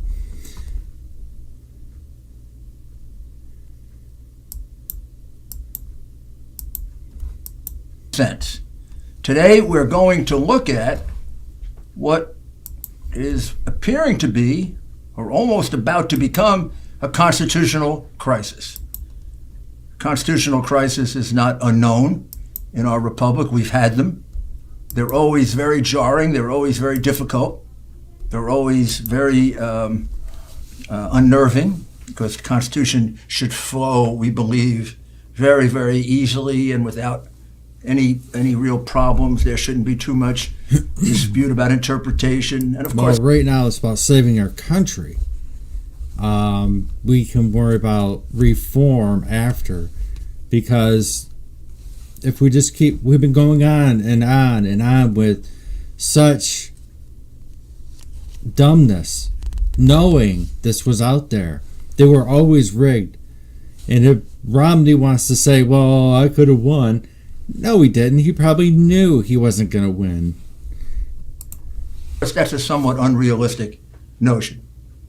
But the one beautiful thing about our republic is that at times of crisis, constitutional crisis, other crises, at times of difficult decision-making, very, very close partisan decision-making, there's a place to go. And it's called the great, the brilliant, the almost sacred, if not sacred, Constitution of the United States. It'll supply the answer. And I believe by the time we finish this major, major dispute over the 2020 election and the fraud that permeated it, it's the Constitution that will save us, and the Constitution that will bring us together. And there are two clauses of the Constitution that come to play here, one in particular. The first clause sets the context. It's in Article 1, Section 4, I believe, which is called elections. And it's the first clause in Article 1, Section 4. And it relates to senatorial and congressional elections, House elections. But it gives you a sense of the kind of control the state legislature has over federal elections. Section 4, elections. The times, places, and manner of holding elections for senators and representatives shall be prescribed in each state by the legislature thereof. But the Congress may at any time by law make or alter such regulations, except as to the places of choosing senators. So, the rules, the laws surrounding the selection of senators and representatives are given to the state legislatures, not to the Congress, not to the governor in that state, but to the state legislature. And with the proviso that those rules can be altered by the United States Congress. Now we get to the other major federal election, and of course it's the one that's at issue now, and that is the presidential election, which, as you know, is an election, not a direct election, but an election for electors who then vote for the president. And in Article 2, Section 1, Clause 3, it reads as follows. Each state shall appoint, in such manner as the legislature thereof may direct, a number of electors equal to the whole number of senators and representatives to which the state may be entitled in the Congress. But no senator or representative or person holding an office of trust or profit under the United States shall be appointed an elector. So the second part is not really relevant. It's the first part. First part says each state shall appoint in such manner as the legislature thereof may direct. So this has been described by the Supreme Court in McPherson versus Blacker, 146 United States Code 1, page 35. Just so you want to get this exact, this has been described as a plenary power. Notice this has no exception for Congress varying the rules. It has no mention of the governor, no mention of any other agency of state government, any other agency of federal government. This has been given to the state legislature plenary power to select the electors and the manner in which the electors are chosen, and ultimately the electoral votes are given to the candidate. Many, many states, if not all at this point, including the states that are at issue here, those will be the states of Pennsylvania, Michigan, Wisconsin, Arizona, Georgia, Nevada. These states have all passed laws that delegate that power to various bodies, to an election commission, to the Secretary of State, sometimes to the governor. It's the governor who selects the electors. Over the years, those powers have been delegated. But they haven't been permanently given away, as some incorrect and ill-informed so-called scholars have written without bothering to do legal research. If they did, they would go back to a fairly old case of the Supreme Court, 1892, McPherson versus Blacker, which says, in pertinent part, whatever provisions may be made by statute or by state constitution to choose electors by the people, there is no doubt of the right of the legislature to resume the power at any time. That's 146 U.S. at 35, the McPherson case, and it cites Bush v. Gore. Further quote, the state, of course, after granting the franchise in the special context of Article 2, can take back the power to appoint electors. It's not a doubt. There's no question about it. There have been very, very pompous commentators, legal scholars who have appeared on television and said, oh, once having granted it, they can't take it back retrospectively, just prospectively. In other words, they can't take it back for the past, but they can for the future. So it couldn't affect this election. No. Supreme Court, rather than the pompous professors and talking heads, say that it can take back the power at any time. Any time means any time. And it is particularly relevant, as Professor Eastman argues in his article entitled The Constitutional Authority of State Legislators to Choose Electors. As Professor Eastman argues, it is particularly relevant when the case is a case where the existing procedures were not followed and when significant statistical anomalies raise serious questions about whether the election was fair. So let's key in on that language. Where significant statistical anomalies raise serious questions about whether the election was fair. In those cases, those would be cases in which it was justified for the state legislature to take back its grant of power. Look at it this way. They granted that power to the governor, to the elections commission, to the county commissioners to the Secretary of State. They granted it in good faith to be exercised fairly. If it's not exercised fairly, and it is certified on the basis of a false count of votes, or based on exceedingly unfair or fraudulent practices, the state, under the constitutional authority of the legislature, is issuing a false and fraudulent statement to the federal government. Now, don't we penalize those? Haven't we put single, individual, not so important as legislators, Americans in jail for false statements on matters significantly less important than this? Of course we have. So these words are very important, and these powers are very important. And we don't too often have fraud at this level. This is a major fraud that permeated this election. I won't say that it permeated every state.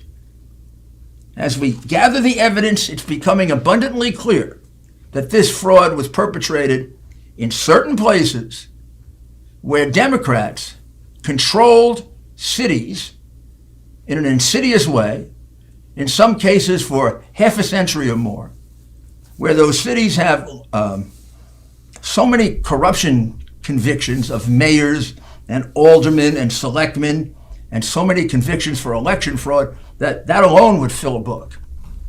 I accomplished a lot in 2020 exposing the truth, establishing the relationship with you. 777, that's 833-GOLD, 2. So they picked places where they could get away with it. They picked places where they could get away with it, and they could take advantage of a vastly new system that they had been waiting for 20 years in order to cheat. It's been 20 years now that we've been debating whether we should have broad mail-in ballots. There have been serious objections, bipartisan, to broad mail-in ballots from none other than Jimmy Carter and Secretary Baker. I think back in 2005 or so, where they warned that this is the form of voting that is the most insecure, the most open to fraud, and should only be used sparingly. Instead of taking that advice, the Democrats, using the excuse of COVID, all of a sudden, oh my goodness, it was like opening the candy store to the kids, or maybe opening Tiffany to the thieves. And now they got it broadly in many states. I mean, if you only have 500,000 absentee ballots, you can do a certain amount of cheating. But when you have 2.5 million, you can take back an election even where you're losing by 400,000 and 500,000 and 600,000, and that's exactly what they did. And they planned it very, very carefully to do it in the places where they felt they had corrupted the administration of those cities so much that either it wouldn't be discovered, or if it was discovered, every obstacle would be put in the way of those of us who might raise objections to it. So you look at Philadelphia, Wisconsin, Michigan, all these places. Here's the essential fraud. Mail-in ballots can be only as good as the validity of the signature on the outer envelope of the ballot. It's the only way you can determine whether it's a valid ballot. A walk-in ballot, you have the human being, you got the card, you got the signature, you've got the actual presence of the person, then you can tie that vote to something in the book. So, there's a lot of different indicia of reliability. They're not always perfect, and there is fraud that way. Voting for dead people, double voting, that happens.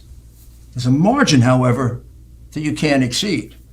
When you get broad mail-in voting, the only thing that secures you that this is a valid ballot is when you look at the outside envelope that sent in the ballot and you see the name, the signature, the address, and the various identifying numbers for that voter. Those have to be checked.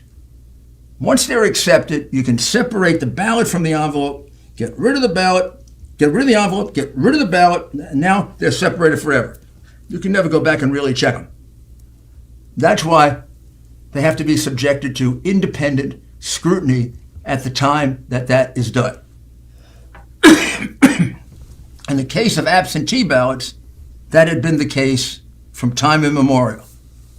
I remember 20 years ago being involved in looking at absentee ballots, Republican on one side, Democrat on the other side. You look at, I like it, I don't like it, I see that objection, you put it aside. Yes, this one's okay, it goes in. This one's okay. Nope, this one has an objection. Signature looks bad, put it over here. That's the wrong address, put it over here. This looks like 3 votes from the same person. Let's take a look at that handwriting. That's what you do. And that's how you prevent cheating. When that's wide open, anything can happen. And this was wide open. Because not in 1, not in 2, not in 3, not in 4, not in 5, but in 6 or more states at exactly the same time, the Democrats executed precisely the same plan. They decided for the first time ever, so much for we are going to exclude en masse all Republican inspectors in the cities in which we have corrupt control and therefore can push them around like they're cows. I say cows because they put them in corrals. Put them in corrals. Mm-hmm. Yep, put them in corrals. They put them in corrals so far away that they couldn't possibly see anything on the ballot. Despite objection, despite anger, despite a little bit of, I wouldn't call it fisticuffs, but physical encounters and pushing and shoving, Republicans never got close enough to see a single ballot in Philadelphia. Every single mail-in ballot in Philadelphia was put in secretly, only viewed by one Democrat employee of the very honest Democrat administration in Philadelphia. The administration that has more election fraud convictions than any in the country. And you want me to believe they weren't cheating? Do I look like a fool? Do you look like a fool? How many ballots between... Hold on. Breaking news. Sorry, guys.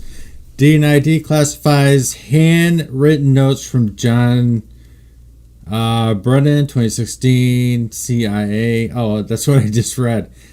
I just seen this. Newly declassified handwritten notes from former CIA Director John Brennan shows U.S. Intelligence Committee, new 2016, Russian intelligence, blah, blah, blah.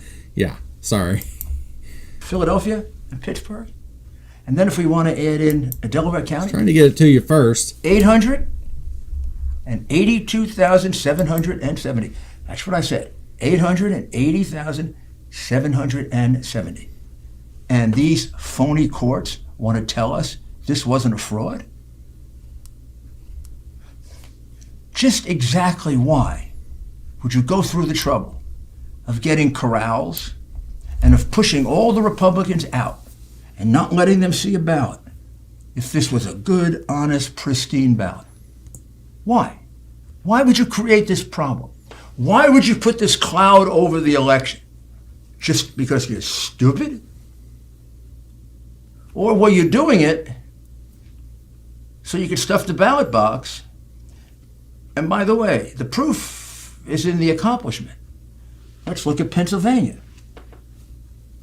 When they called off the counting, President Trump was leading by 750,000 to 800,000.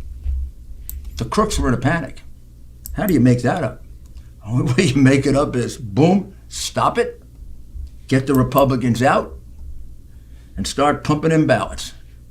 Start pumping them in, either phony ballots or pumping them in 4, 5, and 6 times for Biden, 1 time for Trump. Now, I'm not telling you that. We have what are called affidavits proving it. When you hear we have no evidence, you say liar. We have hundreds and hundreds and hundreds of affidavits and witnesses ready to go to court and swear that they watched this cheating that the media said didn't take place. And they are.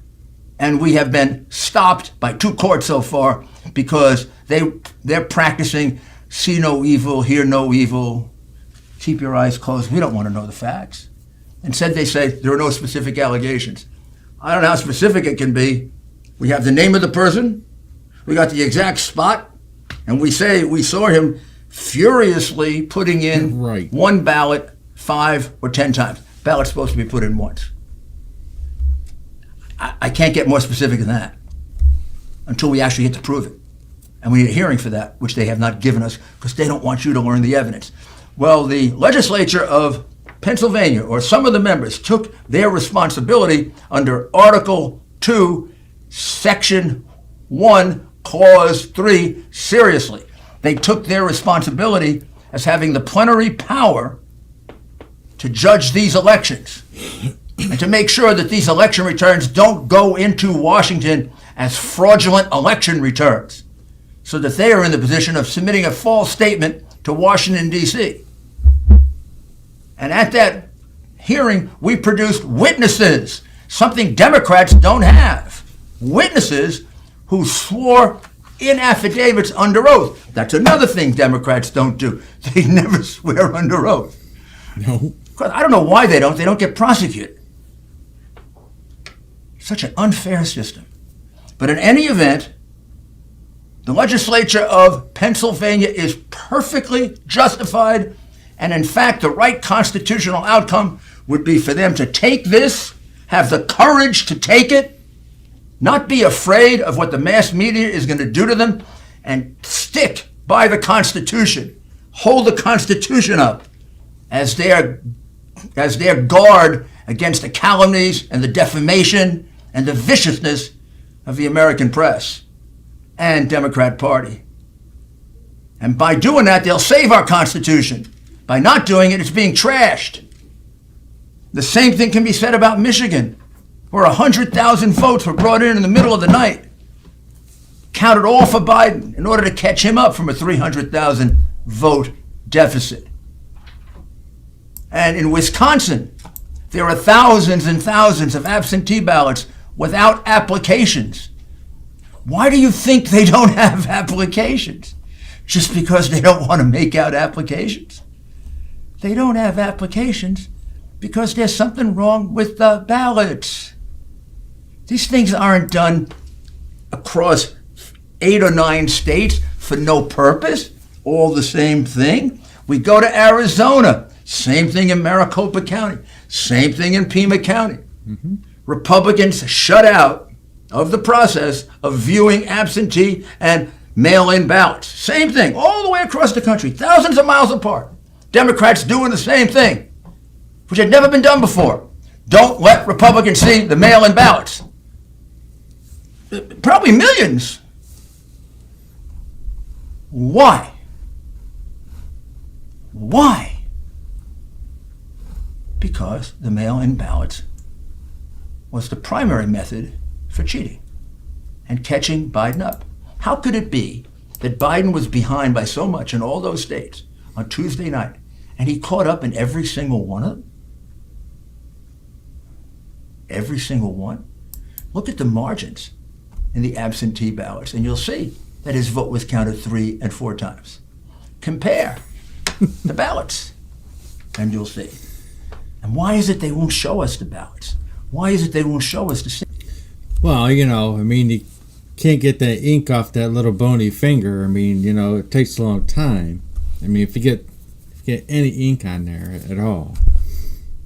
Signatures. Why is it they won't show us the envelopes? Because they're hiding the evidence, and so far the courts are helping them in covering that up. My friends, if you want to help preserve America right now, well, US/Rudy.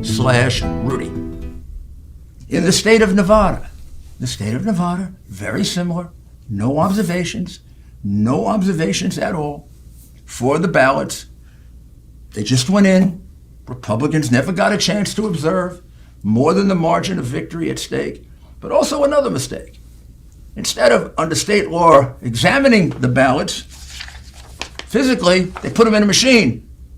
The machine was set so low it approved any ballot.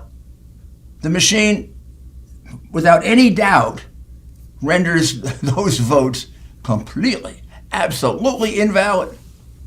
They weren't even examined by a Democrat official. and they were examined by an incompetent machine, which is not allowed under Nevada law.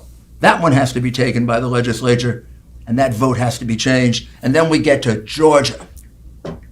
And Georgia, again, broadly and widely, has mail-in ballots submitted where there's no neutral inspection of any kind. None. Very small margin. A lot of ballots not counted. A lot of illegal ballots. And here's one where the legislature has to have the courage to stand up to what will be a torrent of criticism, to do the right thing. When did that become something that didn't drive us in American politics?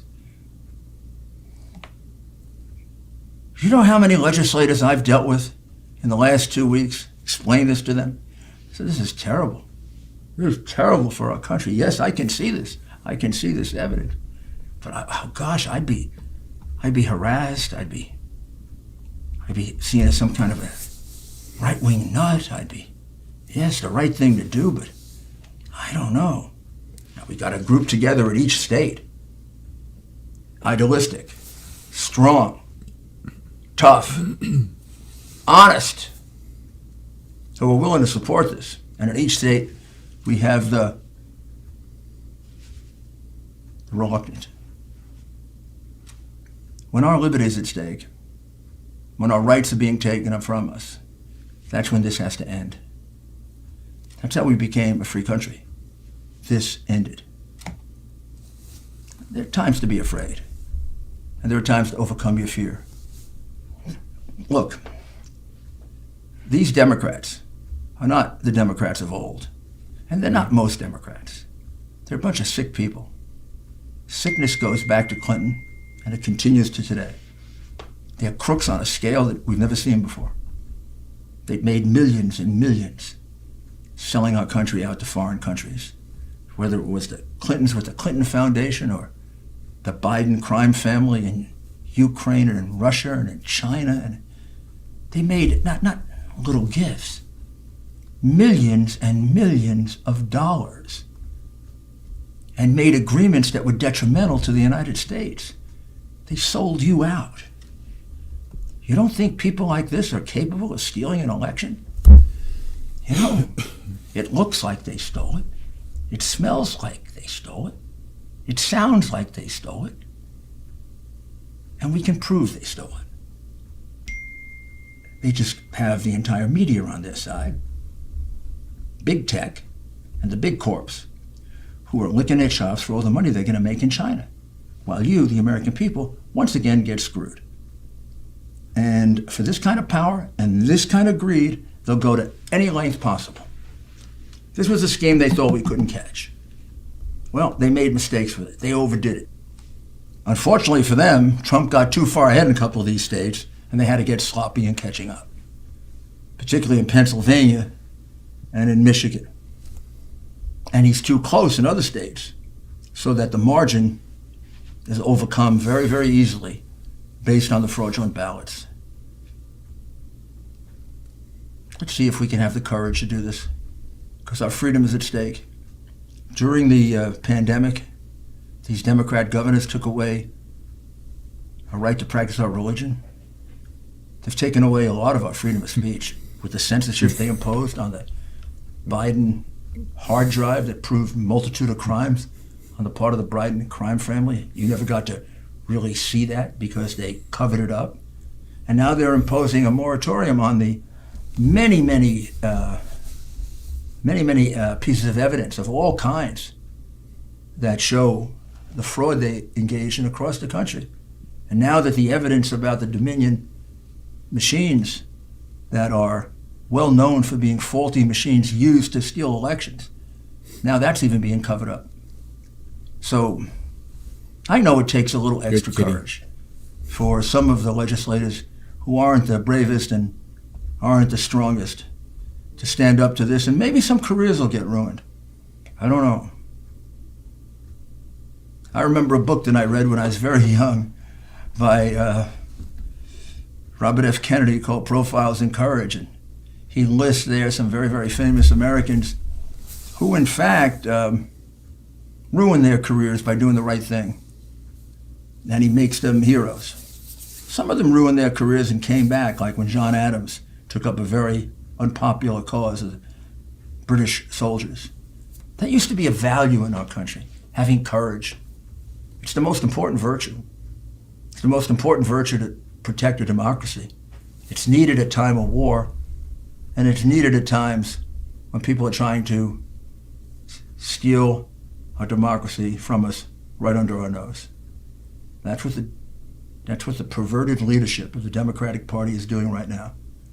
And big tech, and big corporations, and big media, and George Soros, who is the primary funder of the Democrat Party, Joe Biden, Hillary Clinton, Black Lives Matter, Antifa, and is involved in one of these companies through a co-investor of his, who's chairman of the board of Smartmatic, which is a company started in Venezuela and built for the purpose of stealing elections. Check it out. It's all true. It's frightening. An American can do something to change it. We can stand up, use our Constitution the way it was meant to be used, and not be intimidated by those who, for selfish motives, are going to destroy the greatest democracy in the history of the world. Do not let them do it. We'll be back in a couple of days, and we'll have even more proof about this, probably going into the machines or some other area of fraud that was also involved. Thank you very much. So well said. So well said. A final note tonight. Oops. Don't want that. This is actually about Smartmatic. I have no chance of, didn't have a chance to use it, I should say. And this probably could be one of the perfect times to do it. We all have to be, that's not it. Shoot. Well, this is what I can do. I can bring it up super, super quick. It's not hard to find. And should be able to get it pretty quickly. Hopefully. I thought I had it all tapered out. Well, I will show it some other time. That's all right. It was a very short clip at that, and I guess we can kind of cut. Damn it. First, before I go, let's have a little commercial. I did forget. I keep forgetting. I got to get used to doing that. This just in! Be right back. The global officials that can help all, also known as Got You, have now banned all boogieing and boogie-related movements worldwide. Public safety is the main concern, they say, and people are reminded that boogieing is contagious. Anyone caught boogieing will be dealt with in the harshest terms police have reported. More at 11. This world can get you down. There's just one thing you can do. You gotta get back up and shake it all around. No one's gonna tell me how I'm gonna boogie. Come on, everybody boogie bumpin' tonight. No one's gonna tell me how I'm gonna boogie. Come on, everybody boogie bumpin' tonight. No one's gonna tell me how to boogie. Come on, everybody boogie bumpin' tonight. One more hour, the morning comes. Faded lights, the sound of drums. Too far home, too tired back down. Hey, UK Neil here. Join me on Monday, Wednesday and Friday nights for the Great Awakening show. 5 p.m. US Eastern Time, 10 p.m. UK Time. Get out of that matrix and get a dose of truth. See ya there. Promises that this will last.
Americans, learning is fun.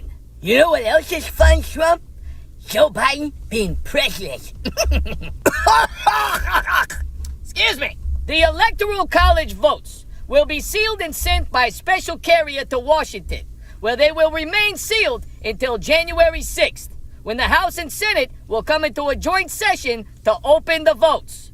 The media is going to make you believe that it's all over, and Joe Biden is now officially president. Breaking news! Joe Biden is president! Joe Biden is president! I just want to give a monster shout out to my best buddy in the whole world. Joe Biden, you did it. You're president, buddy. I'm so proud of you. On January 6th, House drinker Nancy Pelosi will sit down with the rest of the House members, even though she has no special power or authority over the hearing. Vice President Mike Pence will have all the authority as president of the Senate for that day, and he will accept or reject motions to decide the next steps by the Assembly. No special power or authority? Trump, I am the law! Excuse me. Remember, people, Vice President Mike Pence is in full authority that day, as written in the Constitution. He's right. The ballots will be certified, but that means nothing. Excuse me. The votes will be opened, and at that point, one House member could, and most likely will, raise their hand to object to the Vice President on the state of electors' votes. I object!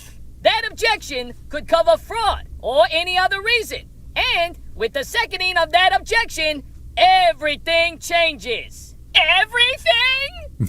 Everything! Joe Biden is president! The House and Senate will divide for 2 hours to debate, then vote. The vote will be per senator, with the Vice President being the deciding vote if needed in the Senate. While the vote in the House will only be one vote per delegation per state, not per House member. Excuse me. The Republicans have 30 delegation votes compared to the Democrats having only 20 delegation votes. If this scenario runs true, which I believe it will, I get reelected. Yeah, right. Joe Biden is the president, and he always will be. This is why our forefathers were so brilliant, because they knew something like this could happen someday. Excuse me. For 4 years, they tried to humiliate me. They tried to remove me. They impeached me. I was acquitted. They tried to but I won't let it happen. I haven't failed you yet, and I'm not gonna fail you now. Buckle up, America. Full Dream on, Trump. Joe Biden is the president. Congratulations, Mr. President. Congratulations to you. Excuse me. On that note, final note, I will open up the Trust ND Live for everybody in there. As soon as I can get over there.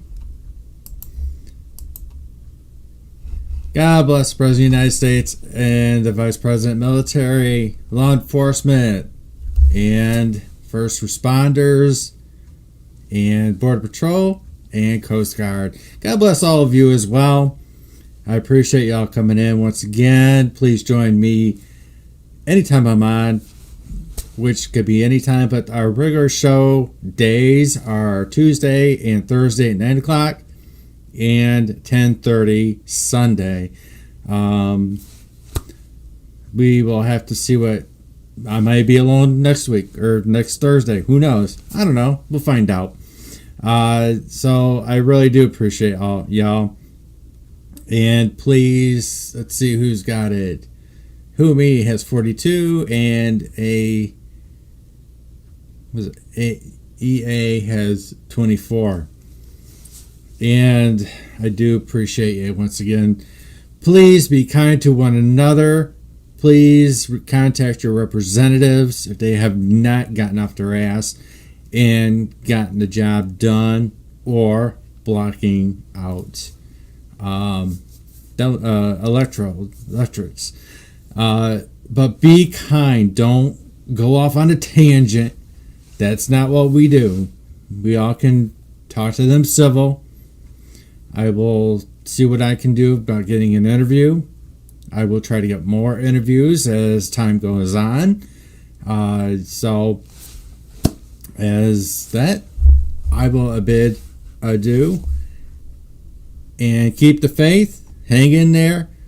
And let's kick some ass. Democrat ass. Not literally. Just figuratively. You know what I mean. Because we're going to win this. Keep your head. Keep your cool. And we will ride this all the way through. And we will have President Trump reelected. He will be. Don't have no doubts. Don't underestimate this man. Should never do that. See you around. Have a good one. God bless.